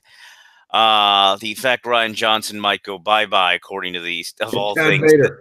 The 17.com article at the bottom saying Ryan Johnson is going to be stuck on direct to video, in effect, right to Disney streaming. Enjoy that, Ryan Johnson. I asked him to confirm or deny on Twitter the article, and no reply so far from Ryan Johnson. I don't know. I'll go check later. Maybe he gave me a reply. Sure, maybe he answered me back or blocked me. Finally. Okay, all right. So while you're checking whether he blocked you, maybe let's talk about the Star Wars Theory fan film. And I know we talked about it a little bit last week, but honestly, as I watched it again and again and again, my appreciation for it grew and grew and grew. And honestly, and then looking at Star Wars Theory's follow-up videos, where he wants to fund a second video, the second episode, and all that stuff, you know, wow is all I can say. And what we saw with the Star Wars Theory fan film is what a true fan would have created for the Star Wars sequel trilogy, or just new Star Wars films in general. Star Wars Theory, if you have not subscribed, I'm sure most of you have, definitely do, because he is a legend of Star Wars canon. He knows that canon inside and out. He knows the legends. He knows the new stuff. His fan fiction series that he just creates in his mind after listening to what everybody would like are absolutely incredible. He has an hour-and-a-half series, or maybe an hour and a half, of what if Darth Maul killed Obi-Wan and Qui-Gon in episode 1 and trained Anakin. It's incredible. And the way that he is able to construct it makes it sound like canon that goes into the original trilogy. Like, it's just incredible. So this guy is awesome. I mean, I will shill for him harder than harder than most channels, or even like other like Game of Thrones and stuff like that. Because this guy puts in every day, he's putting out content that is quality, well researched, and well written. And he deserves the respect that he got after that video. To have his video trending at number 3 on YouTube was awesome. It's the Star Wars we deserve. Yeah. Much better than the garbage they're giving us, that's for sure. If a man can do that with the little amount of money, imagine if he was able to do an actual film. Let Disney pay him. Fuck Roundhead and JJ and all these other douchebags that can't do anything right but be a douche nozzle for Kathleen Kennedy. Apparently other reporters are saying I'm fake news. Cool. Even though I put the link in the description on Twitter. You can click on it and go see it. You fucking article yourself. I mean, shit. I didn't even categorize it. These dickheads can kiss my ass. You just can't get a break, brother. Yeah. This is a lesson in adversity. But it's literally 17 magazine. Why the fuck would they risk getting sued by Disney? Because they said it in a factual manner. Not in, oh, this is rumor and speculation. No, they said this is happening. So fake news, guys, according to these illustrious news journalists. I'm full of it. And then obviously there's an argument. They're also saying Odin's movie blog is full of shit too. And Lethal Lightning's full of shit. So we're all full of shit. Like I said, my goal is to get the Moist in on one of those. Yeah. Oh god, they destroyed my Twitter again. This shit's wrecked. Yes. And welcome everybody. The first time appearance here on the Moist Cast. A great friend of World Class Bullshitters. I'm sure you all know him. It is the one, the only, the American. Not just the American, but he is American Trent 007. Mr. Moist, I'm on your Majesty's Secret Service tonight. How's it going, everybody? Hey, what's up, man? Hey, Trent. I haven't talked to you in a bit. Oh, yeah, it's been a second. Yeah. How you guys been? We've been pretty good, man. American pretty good. So. I've been fighting the YouTube with lawyers. Yeah. I won. Oh, there you go. I thank Jeff and World Class Bullshitters and several other people for helping out on raising awareness on false spam strikes. And yeah, I wasn't joking when I said if I had the money, I'd sue the living crap out of YouTube. I don't have the money, but I was lucky a lawyer didn't charge me much. You know what? Hey, here's the cool thing. There's always a nearby corner store. There's always that one scratch off. You never know. I actually had a family member of mine won 200K on one of those things. Nice. I'd estimate that's what it would cost just to take the lawsuit to the Supreme Court and be like, hey, maybe you change this one rule, YouTube, because it's vague and unconstitutional. Yeah. Clearly. Yeah, most things there's with the whole Patreon thing, and of course with the censorship of a lot of different people on YouTube and such, it's a growing problem. And after I thankfully was able to meet up with both Dion and Jeff from World Class here in Michigan just a few days ago. We discussed the channel and just bullshit, because that's what we do. We're professional World Class bullshitters. I actually am thinking of making a channel here in a little bit, something small, and it's good. Have to a see lawyer. I'm not joking. I say, American Trent. I have just today rebranded my channel. It's no longer just Brandon Moist. It is now Moist Visions Inc. MVI, and I say I'll be hosting. I got one of my best friends from that I grew up with. He does a lot of tech videos. So we're going to be posting tech videos on this channel, like doing tech reviews and stuff. I'll be handling like a lot of pop culture, stuff like that. He'll be handling a lot of the gaming stuff. So yeah, dude, I would encourage you, dude. You got a platform here. You've made yourself known within this community, dude. Use it, and you got people that follow you and that love you. Create some content, and I'm sure we all love it. I'll definitely sub you day one. Thank you. But Brandon, people love me. Oh God, I can quit drinking. Thank you. Remember, you got 16 wiener dogs that just love to send you wiener pics. Adam, the one with the Santa hat on it, that was creative. Like, next chick will go out and take one of my wiener dog with a Santa hat on it. That'll be a winner. I'm sure it will be. My wiener, not the hat. The hat's just formality. We all know it's the American Trent that brings them in. Just like so apparently the illustrious Bob Iger answered my I don't know if it's really Bob Iger, my tweet saying I'm fake news. I'm laughing my ass off if Bob Iger even gave me 10 seconds. I'll check that later to see if that fake news is fake news or who's actually. And if not, we can share it here on the stream. But so American Trent, we were talking a little bit about what we expect for 2019 with entertainment, in particular Star Wars. Before we get into that, though, as you know, I went to Michigan. I went to Ann Arbor back in November. Loved Ann Arbor. That was a good time. I stayed in a little town called Tecumseh, Michigan. Yeah. Been there once or twice. Tecumseh is beautiful, absolutely gorgeous, and great brewery. Tecumseh Brewing Company, awesome. Hardcore plug. I will shill if they want to sponsor me. I will fucking get a tattoo on my forehead of that. It was incredible. Well, easy there, Mike. But don't be Mike Tyson. You're Brandon Moist. Yeah, actually, all right. Yeah, we're gonna let's go bicep tattoo. No. How about chest up to the neck? Yeah, like neckline, like if you're wearing a t-shirt, neckline t-shirt. We'll do that. There you go. But anyway, it was a great brewery. They definitely lied about the alcohol percentages in their drinks.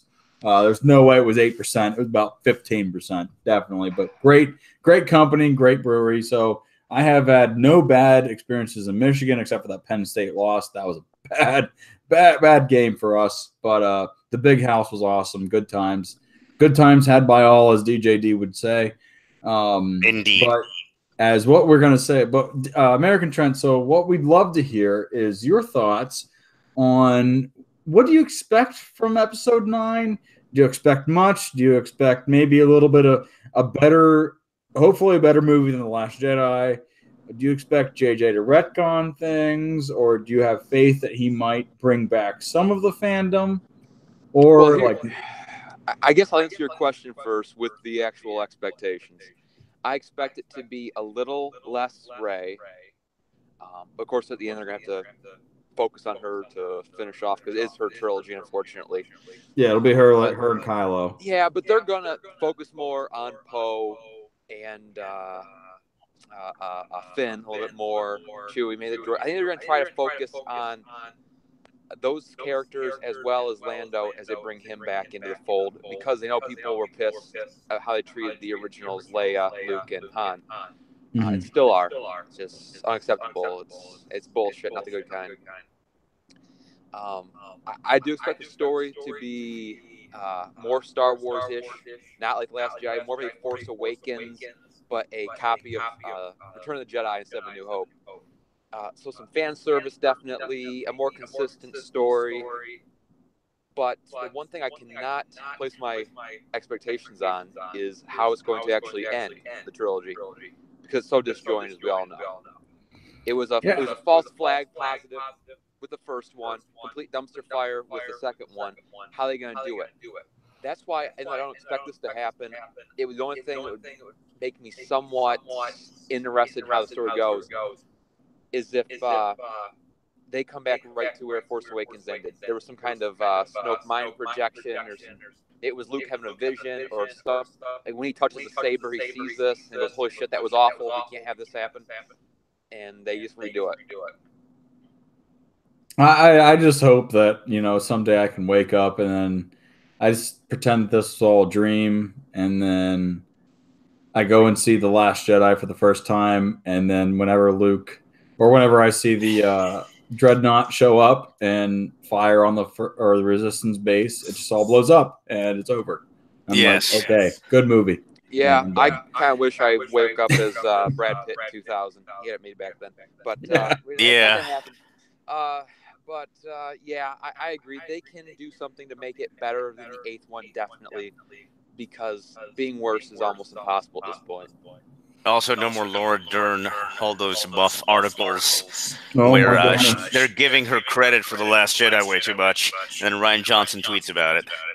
Like the one that just happened. It's like, okay. How are you still cheering on The Last Jedi? Jesus. It's amazing. And the fact is, and American Trent, so I brought this up earlier, and I'm anxious to hear your opinion on it. My internet's breaking up a little. Might have to go in 5 minutes. God dang. Yep. All right, yep, no problem. Right. So just giving a heads up. What I had said earlier was, if I was a Disney executive or Disney marketing executive, things like that, if you had the director of your movie saying a few months before the release, it's going to divide half of the fandom, that'd be a big reshoots red immediately. Yeah, big red flag. Yeah, and the thing is, what I was saying, this is just to figuratively say this, Disney bought it for $4 billion from George Lucas. So essentially, just pretend that you're saying. Ryan Johnson is saying, okay, I'm going to split $2 billion of that off. They're going to hate this movie. $2 billion that people have invested. They've collected items. They've seen the movies numerous times. They love everything about it. They're going to be gone. So then I'm left with half my investment. Even though it's a couple of years in, you made $1 billion already off The Force Awakens. You made made close to $1 billion or $1 billion. I'm not sure the exact numbers of Rogue One, but I know it did well. You made your money back on Rogue One, but that's complete. But like that, that's a big red flag internally. But the fact that it was able to still go through just blows my mind, and that would be just such a big red flag to be like, we need to like maybe suck it up, take some losses in marketing, push this shit back a little bit. Let's do some reshoots. Let's like work this out a little bit. And what kills me the most is the fact that why the hell did you have to have 2 different directors do it? And if you're going to have 2 different directors do it, have the first director be different at the beginning or the end, not in the goddamn middle. And this is what they did in the middle. Like, why would you do that? Yeah, because they're idiots. Of course, they're idiots. But yeah, here's the thing: you mentioned $4 billion and $2 billion getting split off with The Last Jedi. Yeah, you can always have a person come see episode 8 or 9 in their first Star Wars movie. It's always possible. Oh yeah, and they'll go crazy. But here's the thing. Most people who are new fans of Star Wars came in with The Force Awakens. They're not jumping in the second movie. So when you look at that $4 billion evaluation of what they were projecting was their current value for the franchise, that was established with Force Awakens. So by dividing the fan base, you're not losing 2 or 3 billion and then bringing in an extra 1 or 2. You're gaining very little in new revenue through new fans. So that makes it even worse, the decision they made. Yeah, no, and that's a great point that what you had there. Sorry, I'm watching. I have season 2 of Game of Thrones on right now that I am watching as well, preparing for my. I have never seen an episode of that. I do need to catch up. Dude, all right, okay, plug moment right now. American Trent, tomorrow, we will be, myself and Black Angus Reviews on this channel, Moist Visions Inc., will be reviewing season 1 of Game of Thrones. We'll be giving you breakdowns of what happened in season 1. And then every other week, we will be doing reviews. So we will, in 2 weeks from now, we'll be doing season 2. 2 weeks from then, we'll be doing season 3. And we've timed it that we will end 1 week before season 8, the final season airs in April. So you have 2 weeks, 2 weeks per to watch if you'd like to join. We'd love to have you on for a season review week. That'd be awesome. Yeah, I'll say this: because I can't really contribute much to the debate, but I can definitely check it out and listen to it and get caught up. And it may I would say it doesn't. Even if you can't make every episode or whatever, if you can just get cut the first few, middle, or you look it up, what's the most important episodes per season? That'd be awesome. Yeah, we'd love to have you on at some point. I know DJD and Adam Shawhan. We'd love to have you guys both on as well because I think you guys are both Game of Thrones fans. I know. Yes, big fan. So, yeah, so definitely have we'll have you guys on. And what we want to do is try to rotate a little bit. So we want to have Black Angus Reviews and I, the 2 main hosts, and then have 1 or 2 other guests. But we're going to try to rotate it because I know people within, and it's kind of something that American Trent, what we saw within World Class Bullshitters, people would comment about Game of Thrones. I know Jeff's not a big Game of Thrones fan and stuff. So one thing that we saw was, hey, let's, there's a lot of bullshitter fans that are Game of Thrones fans. Let's, try to give them a little bit of an outlet. They can rant or, hop in the comment section, voice their opinions about it. Because if you want to we could rant for fucking days about Game of Thrones. Yes. Oh my God. I am exponentially more excited about Game of Thrones than Star Wars right now. Oh, definitely. Yeah, so am I. I've never seen an episode. And the thing about the hype that you see around it is awesome. This is the hype that it puts me back to whenever the prequel Star Wars were coming out. Even though it wasn't the original trilogy, and most people, part of the Star Wars fandom wasn't happy with it, but they were still excited. We're going to see Darth Vader in episode 3. That's going to be awesome. Right. There was a payoff coming, and they saw exactly. And the thing is, we know the payoff is here, and the thing is, we had to wait an extra year for it because each episode is going to be each episode is confirmed to be feature length. Wow. Because so it's that epic of a series. So it's that epic of a series that 6 episodes in a season are going to be feature length. And it's this is the first thing that we've seen. Hey, it's paid off for them. So film history. I mean, this is the fact that the final season is going to be all feature film length. That's history. Yeah, I'm breaking up again. God dang. All right. Have a good night, guys. See ya. DJ, you too, brother. Bye. All right. Yeah, we'll see you, DJD. See ya. Have a good night. Sudden's channel, great stuff. Nice to see you again, Trent, man. Have a good night. Have a fun weekend. Have a fun weekend, guys. Man. I'll talk to you later. Bye. All right, DJ. Hit me up later. Yep, I will. And make sure to sub to the DJD Show Live, as in DJD Show, the channel itself. I'm not sure what he's doing with that exactly, but DJD Show Live, make sure to subscribe to that channel. We'll be wrapping up the Moist stream here in about 15 minutes or so, but it's been a great show tonight. And I want to say, hey, real quick to American Trent, just because he's a heck of a guy, and it's good to hear you again, my friend. I haven't heard you since we were on Jedi together, sir. Yes, Jedi. The beautiful discussion of all the fucking money I've spent collectibles and shit for Star Wars. You know, I will say, Adam, I'm still gonna probably pick up those new Force FX lightsabers, but this year, you know how in Elf they say make work your favorite. Well, I'm saving my favorite this year, saving money. So I'm gonna cut back on the collecting, but yeah, I will be making a few purchases like those lightsabers. It's like I said, man. To me, that's been top-notch thing to collect anymore is the sabers, because God knows what they're going to come out with, but you know it's going to be what we want.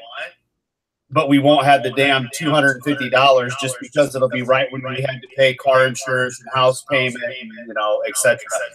Exactly, and of course, no one's getting their W-2s quite yet. So yeah.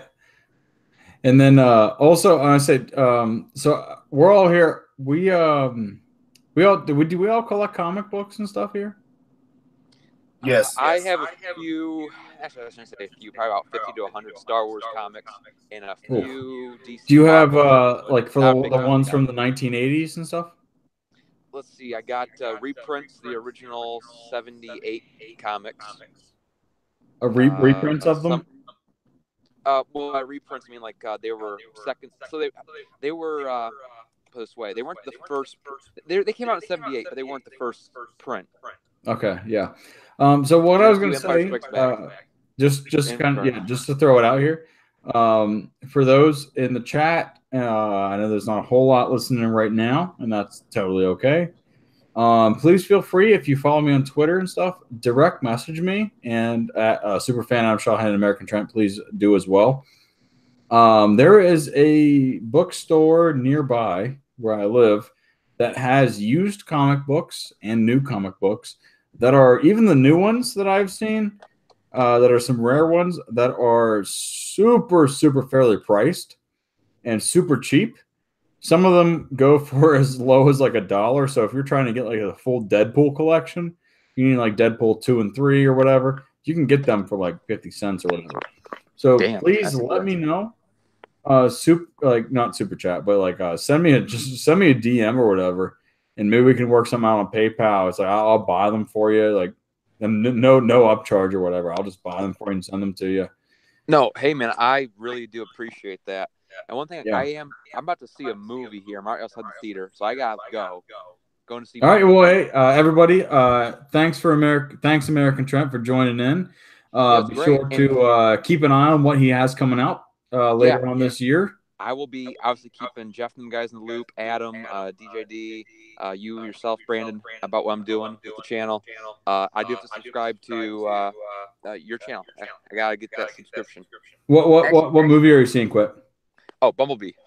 Bumblebee. All right, that's awesome. I'll let you know. Buddy, I'm here to help you out any way I can. You know, hit me up. You can, as you know, you know how to get a hold of me, buddy. I do. I expect 16 wiener dogs to be subscribers. Get that channel going, because Frank's got his channel with the Wiener Dog Clan. So I think I already have some to you, but I'll double check. All right, sounds good, man. Take peace, guys. Right. God bless. Yep, thanks, American Trent, man. Have a good time.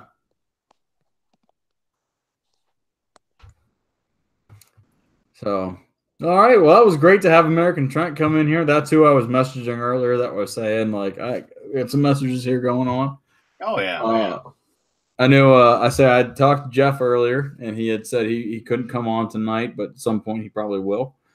And the thing is, I also know World Class does not do anything on Sundays normally, so hopefully we'll get Jeff on here. That would be great to have him on. Well, you know as well as I do with working with stealing solo and everything else. Oh, you know, it all builds up. And, yeah, and some, you know, and the thing is, like, you know, No, Jeff, and he put up a bunch of updates, which is awesome on Indiegogo. I can guarantee you, not that I'm speaking on his behalf, but I would bet $1 that the man, when he has the time, will definitely be on the Moist channel, considering that you were born on his channel, sir. I was born on his channel, and I brought his channel a lot of money. So yeah, I don't see him just blowing off. You know, not no, he's messing. Jeff's an honest guy. Yeah, no. Oh my God, super fan. If you want to invite all those guys at Hallmark and Lethal, get them in here. Lethal, hello, Lethal Lightning. So I don't know if I got that all the Twitters and stuff, but guys, I'll send Jeff on my birthday on Christmas, Jeff wrote on my wall, "Hope you have the moistest of birthdays." And and like the thing is, the best part was people, like members of my family, also liked it and just laughed, and I'm just like, they have no idea. And they also have the last name Moist, so they're just like, I'm like, you have no idea. They have no clue what's going on. That is funny. So if we want to get a couple people on here for a, so we'll probably close out here around 10:15. But I'd love to have some other fans listening on here. I know Superfan Adam Shawhan's good on inviting everybody, so.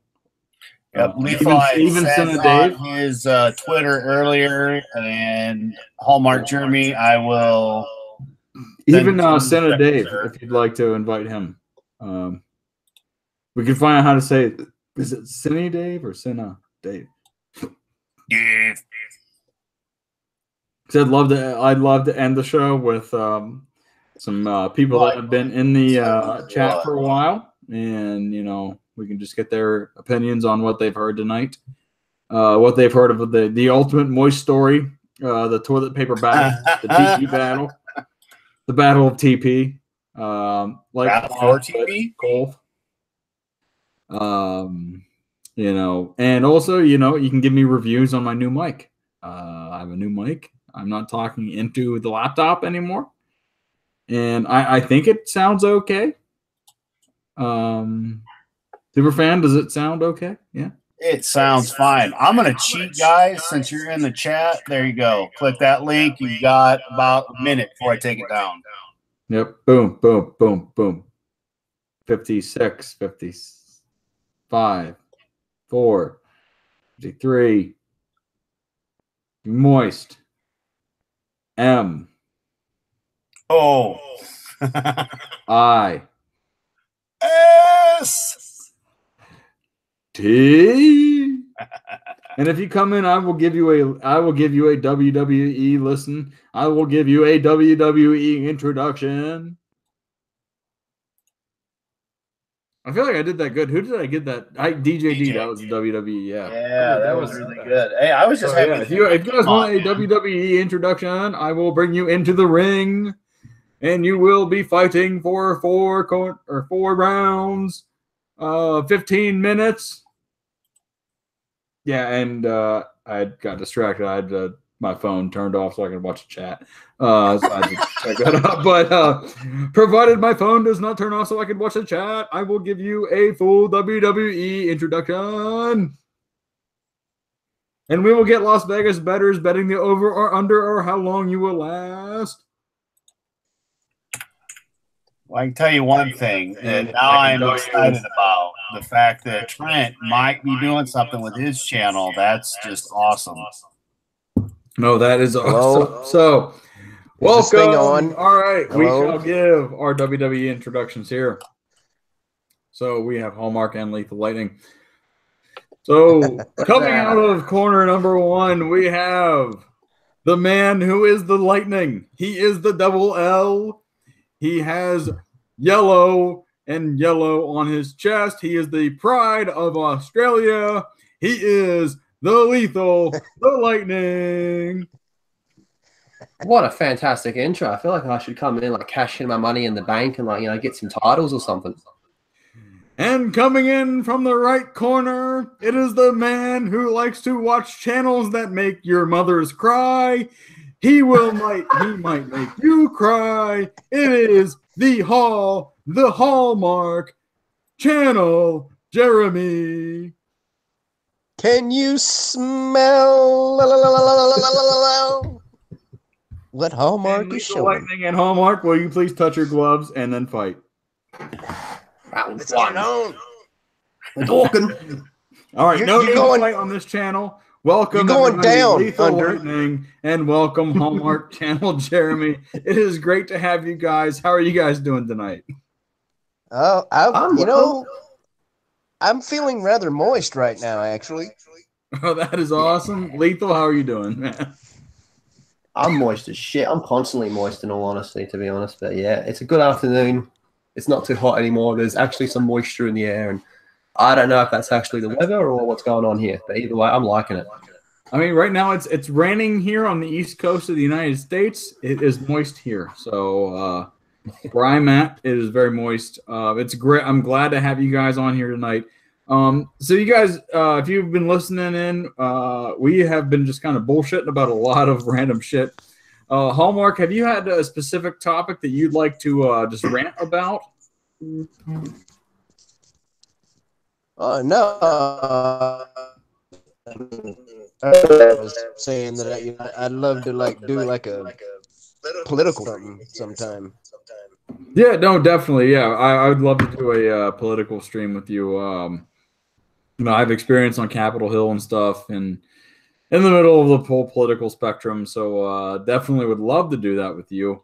Lethal. So something I know Hallmark has been listening to Superfan Adam Shawhan and I talk about it, and DJD earlier, and American Trent. What we're looking forward to, or maybe not looking forward to, maybe anguishing about, or just what do you expect from episode 9? Oh, not much. I'm not going to see it.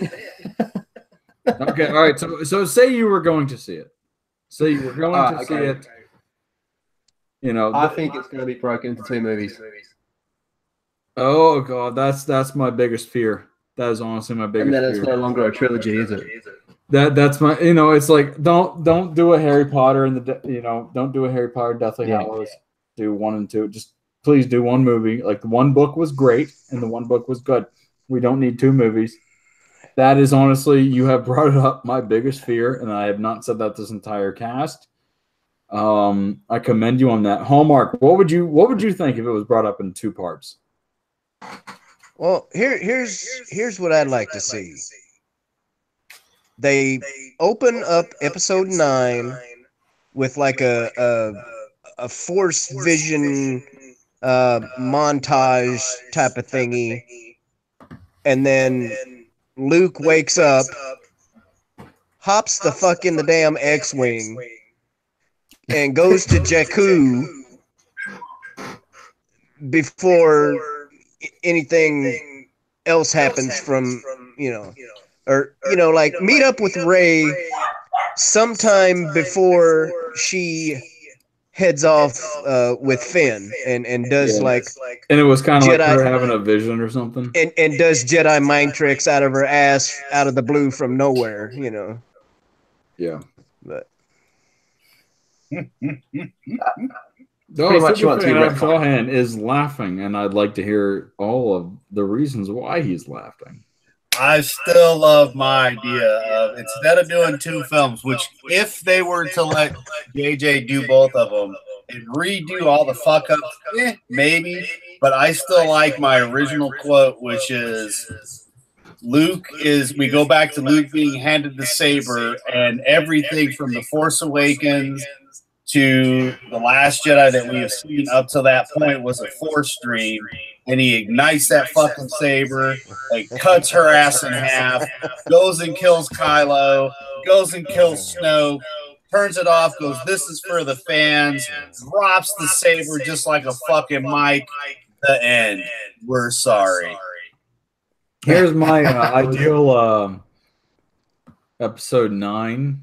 For some reason, we have an unexpected callback to episode 8's beginning. because who knows? Nothing makes sense in Star Wars anymore. And we see the beginning of episode 8. We see the rebels, or the resistance evacuating that random planet, which was that Yavin? I'm not sure, but and then the dreadnought shows up, and oh my god, it blows up the whole planet, and then it's fucking over. The end. The end. How about don't need anything else, because that's the end. Hey, Carrie Fisher was on the ship. Princess Leia was on the ship that was not on the planet. Han Solo's dead already, and Luke Skywalker's nowhere to be found, and we don't need to tarnish any other fucking characters' timelines. Yeah, just end it. Just wrap it up. Just to be like, throw it out. And just put millions of dollars into the explosion. Show every bit of that explosion. Show bolts coming out of their resting place. Show computers being blowing up. Show the atomic part of an explosion. That's all I want. That's all I need. Yeah. And if it's a 2-hour explosion, that would have still been more entertaining and would have made way more sense than The Last Jedi. So just Michael Bay it. Yeah, a Michael Bay 2-hour explosion is all I'm looking for. I like that. That sounds better to me, in all honesty. Yeah, and the thing is, I'd walk out of that fucking thing, I'd be dripping moisture. Because I'd be sweating seeing that moisture. I'd be seeing that explosion being like, fuck, that's hot. That's really hot. That's a hot explosion. Whew, a lot of hot in here. Looking around at everybody saying, oh my god, they ended it like that. I'd be like, fuck. If you were in that explosion, you'd be pretty wet as well. And I'd walk out of there proud as fuck, and I'd probably go grab a beer at the nearest bar. Okay. You mean you wouldn't just pull one out of your pocket? I don't know, man. No, I'd like to give some patronage to the nearest establishment for having an establishment next to a movie theater that would show a Disney Star Wars film. So now, would that be before or after you turn your boxes around? What was that? Would that be before or after what? You turned your boxers around. Oh no, I'd prefer to have my boxers turned around the full time. Lethal Lightning. Were you aware of the story? No. All right, so I'll give you the abridged version. So today at work, I work in an office like in the Cube Life. Yep. I had a moment. I had Chipotle. All right, so I had Chipotle at lunch. Chipotle, it's like a Mexican chain. It's like a fast food restaurant, but it's like a good fast food restaurant chain. Yeah. But if you have, it's like spicy Mexican food though. So if you sometimes doesn't agree with you. It didn't agree with me today. I had it at 12. At about 2 o'clock, I sat at my cubicle and I sat up. I'm like, oh shit, this isn't good. So I had to go to the bathroom. I ran to the bathroom. I had explosive bathroom instance in the toilet, on the toilet. Didn't shit myself or anything. But and then I looked at the toilet paper. No toilet paper. So it was like a Dumb and Dumber moment. I looked at the stall next to me, and there was toilet paper that had been like unrolled to the ground. So I had to use that toilet paper basically. But then after I was done, cleaned up everything, ready to go, ready to leave that stall, ready to wash my hands and go back to work. I looked down, pull my pants up. My fucking boxers are on backwards. Oh. Yeah. So it's like, the worst I part. just went through all that. My boxers are on backwards. And at that point, I just fucking pulled them up, put the belt on, just fucking went back to work. And I'm like, that shit just happened. Yeah, that's one of those things just like, yep, you just gotta accept that happened. Yeah. So that's big, it's a moment that you. The thing is, like, look at us. We're global right now. I mean, you're on the land, in the land down under. And we all can relate to this shit. Like you have those moments that you're just like, I don't need to shit at work, but Yeah, I got to at this point. Does it have to happen now? Ugh. If Chipotle ever comes down there, Don't eat it. Like eat it. If you please eat, you gotta have experience with it. They have good bowls. Eat it, but if you're gonna eat it, make sure that within an hour you will be at your own abode and you'll be home. That way, just in case you hit that bathroom, boom, you're good. But you can actually like it's good, but just make sure you're within like where the nearest bathrooms are. Situation. You gotta have your underwear on backwards. Yeah, and don't wear your underwear backwards because your balls will be uncomfortable as fuck. Oh god! Chipotle is like fancy Taco Bell. I call it the Subway of Taco Bell. Oh my god! Whenever my hometown got Taco Bell, it was the front page news. We don't even have that here. Yeah. I mean, You don't even have Burger King, but you do have Hungry Jack, which is the same thing. Exact same thing. Exact same thing. Yeah. God, I'd love to go. I need to go to Aussie. That would be awesome. You never been? You've been around a fair bit of the world. Oh, I need to go. Yeah, I know. I say like I've been over to Europe. I've been to Asia. I need to get I need to get down there. I've been to Perth and I've been to Sydney twice. Twice each. Oh yeah. But I have not been to Adelaide though. No one comes to Adelaide. Well, that's why I'd go there. Adelaide's that place where it's like someone comes here and the first thing to say is, "Why?" That was like when I went to I say I'm a big American football fan for college teams. Yeah. And so I'm a big Penn State fan. It's like Central Pennsylvania, one of the biggest schools in Pennsylvania. And I went to watch their football team play in Ann Arbor, Michigan, which is where the University of Michigan, another huge school in America is. And I was there and I was wearing a Penn State jersey and I was at the bars there and they're all just like, "Hey, welcome to Ann Arbor. Why the hell did you come here?" I'm just like, "That's what it's like." You guys got a stadium that seats 110,000 people, so I want to see it. And they're just like, well, I mean, we're all just a bunch of drunk assholes here. I'm just like, well, hey, same back home, so no difference. A couple hours difference. Who cares? Yeah, that's it. Why not, man? Exactly. But all right, so let's get a topic here going. What is the one thing that you're looking forward to most in 2019, entertainment-wise? A movie, a TV show, even a social media profile that you think's hilarious. It's going to go off.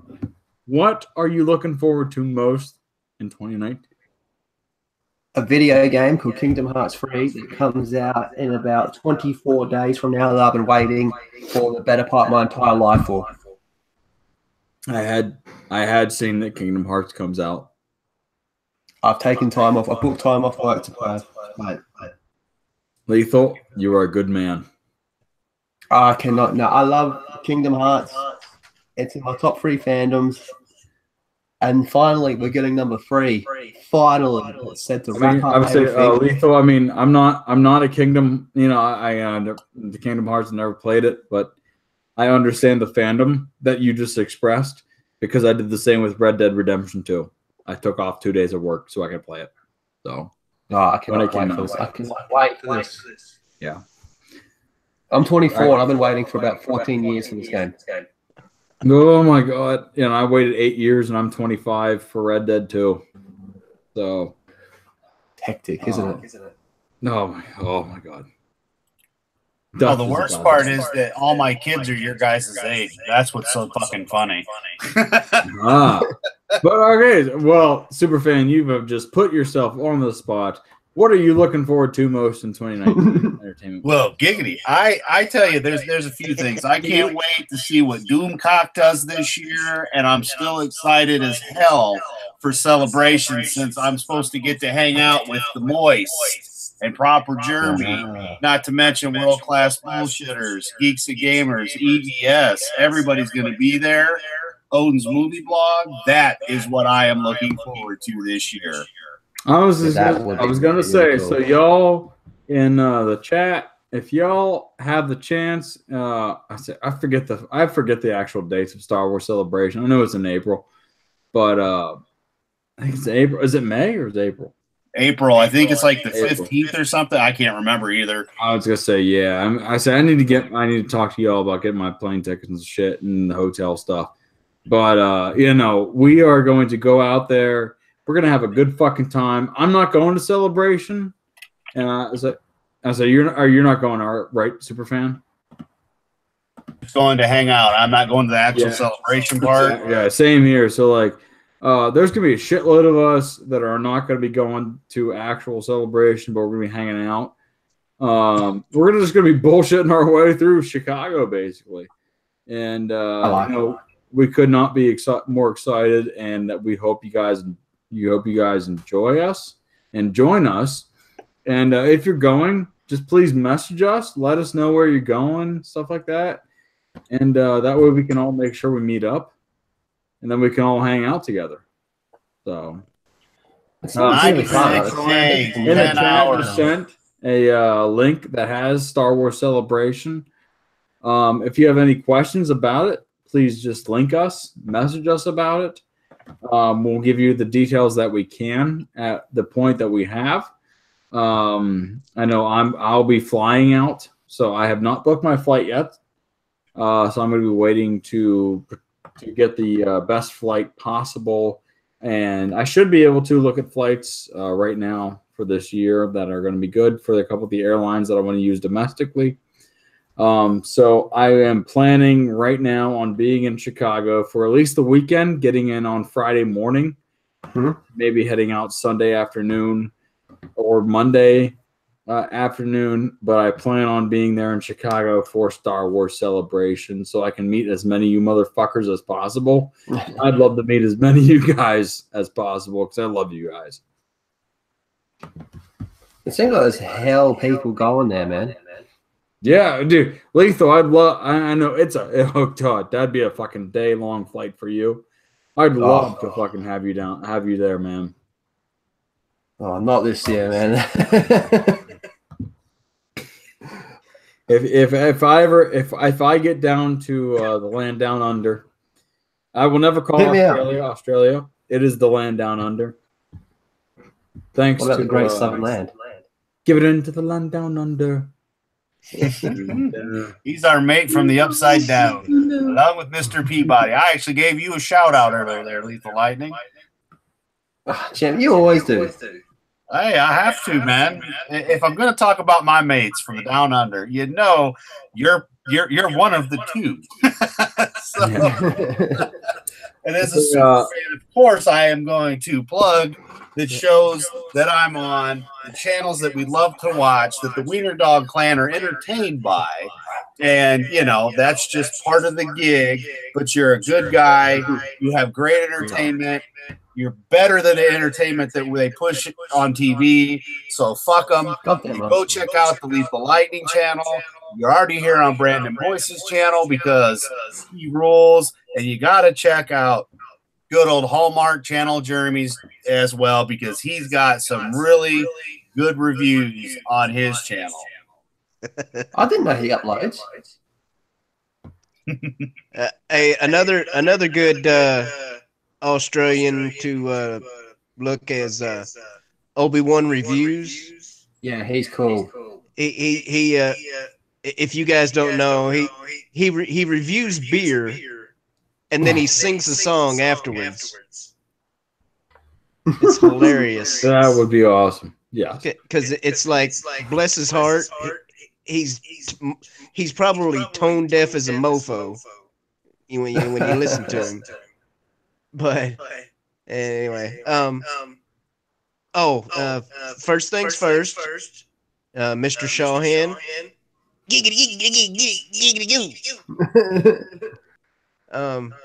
And like for 2019, me, the next Infinity War movie. Oh yeah. The Mandalorian because Favreau and Filoni. Dear God in heaven, the Force, please, Favreau and Filoni, you're our only hope. Yeah, that's it. I think that summed it up. Yeah. What about you, Moist? Probably your best bet there. What do you think, Moist? What are you looking forward to?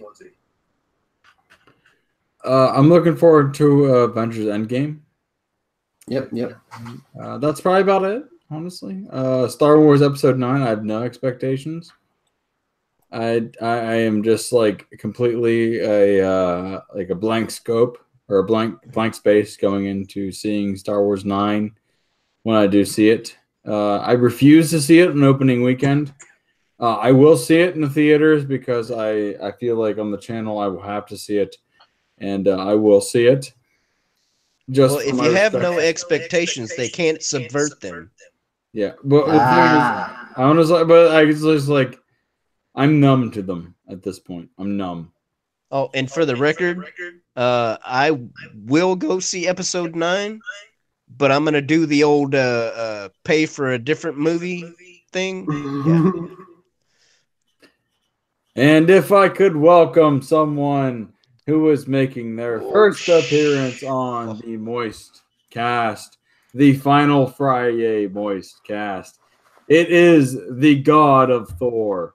It is the reviewer of streams. It is the master of streams. It is the master of reviews. It is the man that has looked up in the air a couple times. It is Odin's movie blog. Welcome to the Moist Cast. What's going on? I'm just looking up in the air because you said I do that sometimes. So I just want to make sure. I just saw that. I saw that and I was like, I'm going to take advantage. What's going on, everybody? Welcome to the Moist Guys, Cast, is it moist up in here? That's what I want to know. Is it moist? All hail the All-Father. It's very moist. It's delicious. That was a full Luke Skywalker. Oh God. Green milk dripping off your beard and shit. He just looks at you and like, yeah, that's Well, right. thank you for Odin's movie blog. What's up? Holy hell, this is awesome to have you on here. Well, it's great to be here. So what we were just talking about here on the Moist Cast is our expectations for 2019 entertainment-wise. It could be Star Wars. It could be Marvel. It's like, what are you looking forward to most in 2019? I would say the two top movies for me are Endgame. Actually, no, scratch that. That was my #1 movie. And then I remember that John Wick 3 is coming out this year. So John Wick Chapter 3 is my most anticipated film. Holy fuck. Cannot wait for that awesome series with Keanu Reeves to come back out. If you've never seen a John Wick movie, do yourself a favor and go watch them. They're fantastic. And I will say the second one would be Endgame because obviously it's the only important Marvel film coming out this year. The only important Marvel film coming out this year. Well, no, that's honestly I completely. Oh my god, I forgot about John Wick 3. Yes. So, like literally, you coming in here was just like it's like the Lord above has sent you, for joining this channel. But oh my god, so yeah, John Wick 3 is coming out this year. All right, yeah, and Endgame is what I'm probably looking forward to most this year. Yeah. I honestly, I'm fucking pumped. And Odin's movie blog, what is your ideal ending to Endgame? My ideal, basically the only thing that I know that I want for sure is I do not want every single character to be brought back. I think that would be a total cop-out, and it would make me very frustrated because it would essentially nullify everything from the previous film, and I don't want that to happen. So my ideal would be for there to be something happen that would only bring certain characters back, and if they're brought back, they're not the same. Their character has changed, their personality has changed. Something has to, the stakes still have to be there. It can't just be a happy ending, everything is hunky-dory. And good Lord, if Captain Marvel is the person that saves the day and it's, oh my God, she's amazing and it's all her, it's going to ruin Infinity War for me, which is sad because Infinity War was my second favorite film of the year. No, and exactly. No, honestly, my goal is to have contracts. I would like to have either Captain America or Iron Man saved the day. But no, I exactly agree with I agree with everything what you had said. I want Thor to save the day. Thor's got the amazing hammer now. God. Big Rose Tico fan here. Oh yeah. So, Rose Tico for life. No, what I was saying is I would be okay with Thor to. I'm gonna put you on the spot here, since Rose Tico and Ethan Van Sciver, if you are listening or in the future, please just calm yourself. Odin's movie blog. What do you have to say about Rose Tico here? What are your expectations for Rose Tico and Lethal Lightning, Hallmark Channel, Jeremy? If you guys want to comment, then after him, Odin's movie blog. What do you got for Rose coming in here on 2019? All right, well, for Rose Tico, there's only one thing I want for Rose Tico, and I want Rose Tico to turn out to be a Sith Lord, and I want her to be the apprentice of Kylo Ren, and I want to see them make out in front of Rey just to see Rey's reaction, and also so that way I can look around to all of the freaking Reylo idiots in the audience as they go, no! Oh my gosh, no! They'll be so upset because they thought they're like, oh, look at Kylo's chest. Oh, wow. Oh my God, he's so swallow. Yes. Lethal Lightning and Hallmark. What do you guys expect for Reylo or Rose in the next episode? Hashtag Roselo. Oh God. Oh man, it's disgusting to think about, isn't it? Even making just jokes about it's a bit much sometimes. I want to see Rose like spear tackle someone. That's my only hope for Rose. Yeah, no, I think just pull out. I think a lot of us on the same boat. Riot Kitty, thanks for joining us. Yeah, I'm glad you got done with your shift and you can join us. We got Odin's movie blog joining us as well. What's up? Hallmark Channel, Jeremy. What is your expectations for Rose Lowe or Rose Tico or may I say it, Reylo? I want to see Rose Tico deliver a thermal detonators to Reylo with like. I'm also one thing. I'm hearing some construction sounds, and I'm also hearing a lot of echo. I don't know what's going on. I think the echo is Brandon's mic. That's my mic. Okay. Do you have? Is it mine? There's something not quite right. I'm hearing myself. I don't like it. That's good for me because I love my voice. Are we all quiet now? I mean, I still hear myself. Not good. It's good that you hear yourself. Does someone not have headphones? Adam, you have 2 accounts logged in right now, so I do, and the second one is completely muted. I have nothing else open. No, I just heard you there. Yeah. Yeah, that's you, Adam. Adam, log out of your account. Oh, let me try speaking one more time. I can still hear myself. His is muted on both ends. I can still hear myself. Oh, that's not good. Who doesn't have headphones in? What is going on?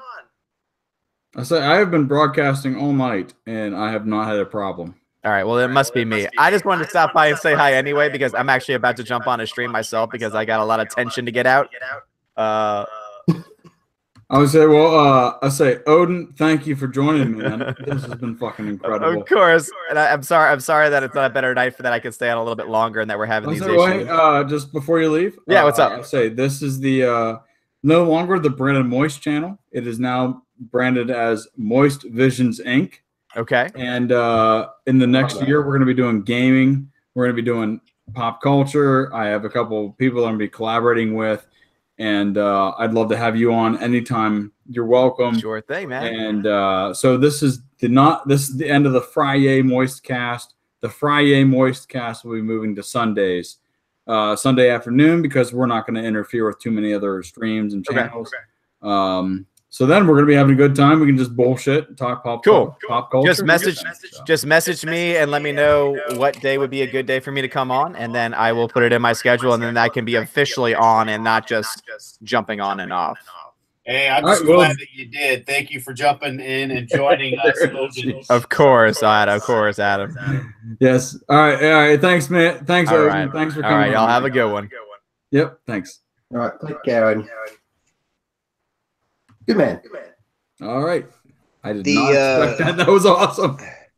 The quote-unquote construction noises was probably coming from me. I was rolling a cart of folding chairs into an elevator. Okay. All right. Yeah. Oh, that's okay. That's okay. Yeah. I was like looking at. I'm like, I don't think I have anything on here, but. Oh, and one thing I have to say about Odin.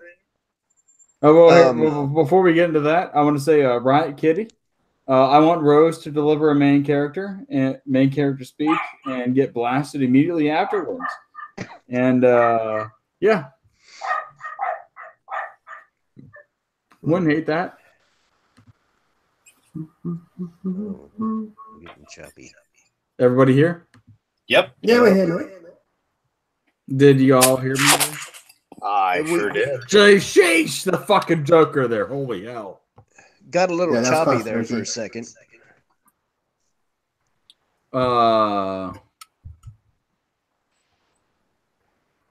Everybody staring at me, Joker. Nobody echoing. This makes lethal lightning noise. Slanta. Holy hell, look at that thing. Yeah, that's freaky, man.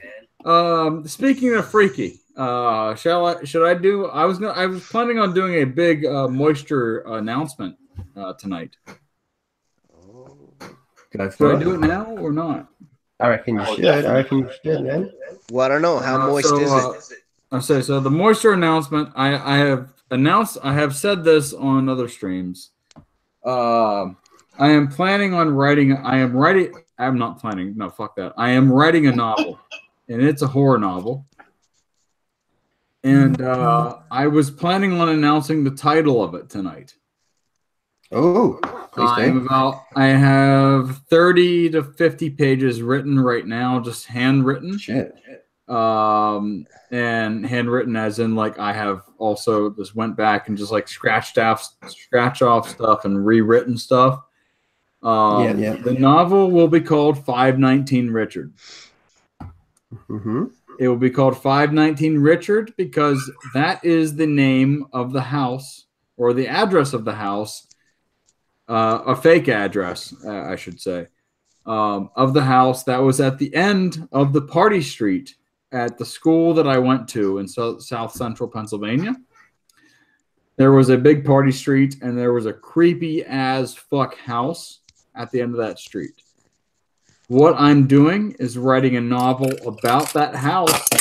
And the thing is, I know everything about that house. I know so much about it. I know so much about the people that live there and that still do live there. And there's nothing wrong with the house. But I am taking it's a Victorian style house that looked like it was abandoned while I was there. And then everyone was like, that's the haunted house. So basically what I'm doing is making it appear that that's the haunted house. And I'm writing a story about that house, making it up. It's all fiction, but it will be based. It's inspired by, I'm a huge literary fan. And the main inspiration for my writing is The Haunting of Hill House and Pet Sematary by Stephen King. I have broken those two novels down hardcore. And also I've had my own experiences within places near those houses that will be described within the novel within a non-fictional realm. The novel will host both fictional and non-fictional elements to it. But one thing that my book will feature is, and one thing that these books kind of do feature, and one thing that the Haunting of Hill House came out as a novel itself, and Pet Sematary as well, it was able to create characters that actually mattered. And one thing that horror, especially horror novels, don't do now is they don't feature characters that matter. They don't develop unless they're Stephen King. Stephen King can do it, but no one else. So what I'm trying to do is fill that gap. That okay, so here I want to try to reach out to an audience that might not be the Stephen King level, or just they don't want Stephen King level stuff. So That's I'm a high going level. to, leverage my own experiences in college, my own experiences with, just things that cannot be explained. And basically, I will be telling a mix between a horror, a comedic film, a comedic document, or a comedic novel, a horror novel, and a novel that deals with demonic things. And I've also done research into how these demonic, things should be written. So I am planning on having an all-encompassing novel that should be completed by the end of 2019. And I have been talking with a friend of mine who has published 2 novels as of himself as of today. I'm actually editing one of his novels as we speak. And I will be producing those novels, or my novel, at the end of the year. And the big reveal is the title of the novel will be 519 Richard. So I like it. I am excited to produce that, and I'm excited to write it. I have the notes, and I have an outline exactly how I want to get to every point in the story. And the exciting part is throughout the year, and I'm going to take a month or two for every part that I want to get to. And I've tuned it out perfectly so that by the end of the year, hopefully by November, it will be completely finished. And that way I can go to the editing phase, and then hopefully by 2020, it'll be out. So I like it. Looking forward to reading it. So yeah, definitely. She slant of the goddamn Joker there. Yeah, it's pretty freaky. Yeah. I like the aspect of the haunting of Hill House. Even though I haven't seen the show, I have seen the real Jeremy just totally rave over that show. So yeah, no, and that's the thing. No, it's like that. The haunting of Hill House is incredible. It's such a psychological and haunting thriller. What I want to do with my book is have that kind of a thriller put in a book. Kind of think about it with also like tie it with the Blair Witch Project. The uncertainty you had with the Blair Witch Project, which set the stage for found footage films, where it scared the living piss out of people. Where you want to find that, I want to find that balance between them, where I make characters matter. Not in a horror. I want, because most characters in a horror film, there's like, they suck or whatever. Anyone that matter when it comes to killing. Exactly, and then it's like, I want to make them matter, and I want to try to present a character that you can identify with, so that if they die or if they survive, you're just like, oh my god, that's how I would have done it or whatever. But before I talk about this more, the Lethal Lightning, the man from the land down under, is gonna have to leave us tonight, unfortunately. Yeah, it's in the afternoon. I live with my grandmother, and I like to do as much driving for as possible because it stops her from driving. And hey, that's no problem. Everybody, please make sure you subscribe to Lethal Lightning here. He is a great member of the Fandom Menace. And Lethal, if you'd like to plug anything right before you leave. We have the Lethal Lightning show, which will be on in about 11 hours from now, and I normally get pretty tipsy and tell exactly how I feel. All right, well, everybody, please be sure to check out to the Lethal Lightning show. And Lethal Lightning, thank you for tuning on, and thank you for joining in on us for the final FriYAY Moist Cast. And I hope to see you on future Sunday Moist Casts. Sunday's probably worked out even better for me, to be honest. Was that would be a little bad for you? No, better. Better. All right. So yeah, we on Sundays. So everybody, please, I hope you tune in on Sunday Moist Cast, and hopefully you'll get more Lethal Lightning. But please make sure to check out his channel. and check out everything that Lethal Lightning does, because he is an awesome member of the Fandom Menace, and that we hope that he all has a great day. And yeah, Stay moist, everyone. Thanks for having me. Thank you. moist. Oh my channel, Jeremy. Thanks for jumping on Lethal. You will always catch me, myself, and the Wiener Dog Clan on Lethal Lightning, and sometimes you even get to see the Wiener Dog Clan run live on Lethal Lightning Show. So you want to join that channel.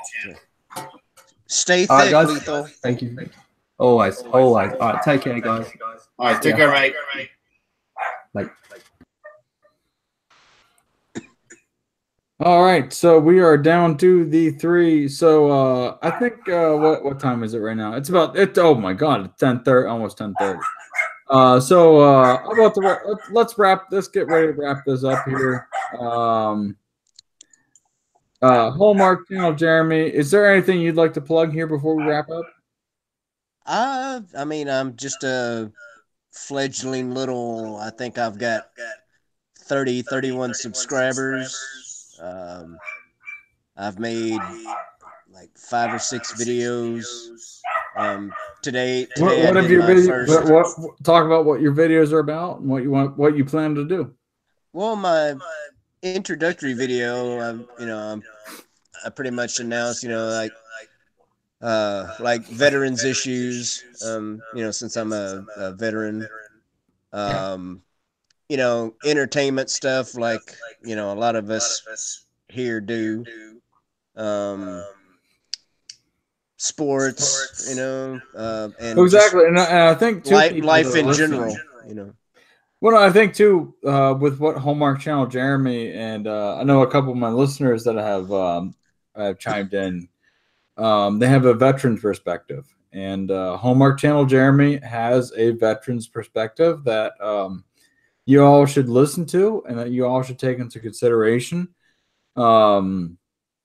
Personally, I'm a huge supporter of veterans' rights and VA. I support congressmen and women that support the VA and support our veterans, because if they don't, I feel like they're a bunch of pieces of shit, to be honest. I support a couple different battlefield trusts within America here that support Civil War battlefields and preservation. So Hallmark Channel, Jeremy, is a veteran, and I hope you guys support him. And if you're a veteran, please give him a subscribe. He is going to have a lot of he's been through a lot. He's seen a lot of things, and I'd like to thank him for his service. And he gives a unique perspective that some of us, us that have not been in the service, we cannot give a perspective of such as his. And I think you need to take advantage of what he has to say and what he is going to put out in his channel in 2019. So please make sure you subscribe to Hallmark Channel, Jeremy. Not only is he a parody account, Jeremy, but he is a great citizen of these United States. Man, now I feel like I gotta step up my game. It's like you've overhyped me. Well, hey, dude, I know I'm just giving you. I mean, I'm going to give you the respect you deserve. So and I appreciate your appreciation. I mean, I people say thank you for your service to me from time to time, and that's what I tell them, because I mean, for me and a lot of people that I served with, it's just a job. We're not like Captain Marvel and announcing that we're heroes to everybody. Yeah. So but it does make you feel good when somebody shows their appreciation. And the thing is, and that's we're not out here to just highlight specific channels for their ferocity and stuff, but we're here to pay tribute when tribute is due, and to pay respects when that's due, and whenever people went above and beyond what you'd expect as a human, and such as Hallmark did. No one asked him to do that. And to serve, and we're here to support that. And regardless of, you know, what our entertainment views and stuff, we're glad to have Hallmark here, and we're glad to pay homage to his service for this country. And before we close out here as well, I know Superfan, I see on his I see he has a lot of stuff going on here. Superfan, would you like to give us a last second closeout before I close Hallmark and us out here? I would just like to thank everybody that came on the FriYAY, last FriYAY Moist stream. You know, our lucky guest, DJ D, along with Odin's Movie Vlog. We've got the one, the only Lethal Lightning, my other close personal friend who you just got to listen to, Hallmark Channel Jeremy. And the Joker is just so thrilled. Look, he's speechless. When does that ever happen? Thank you to Brandon Moist for having us all on your show. I cannot wait till Sundays start popping, and cannot wait to read your book in 2020. Thank you, everyone, for coming on out. Stay moist, everyone. And so with that, we shall end the final FriYAY Moist Cast. And we shall end the FriYAY Moist Cast with a message that this Moist Cast was brought to you not only by the formerly known as Brandon Moist channel, aka The Moist, but this FriYAY Moist Cast was brought to you by the newly branded Moist Visions Inc. MVI, and get voiced, get moist. Welcome to the Moist channel. Thank you all for tuning in.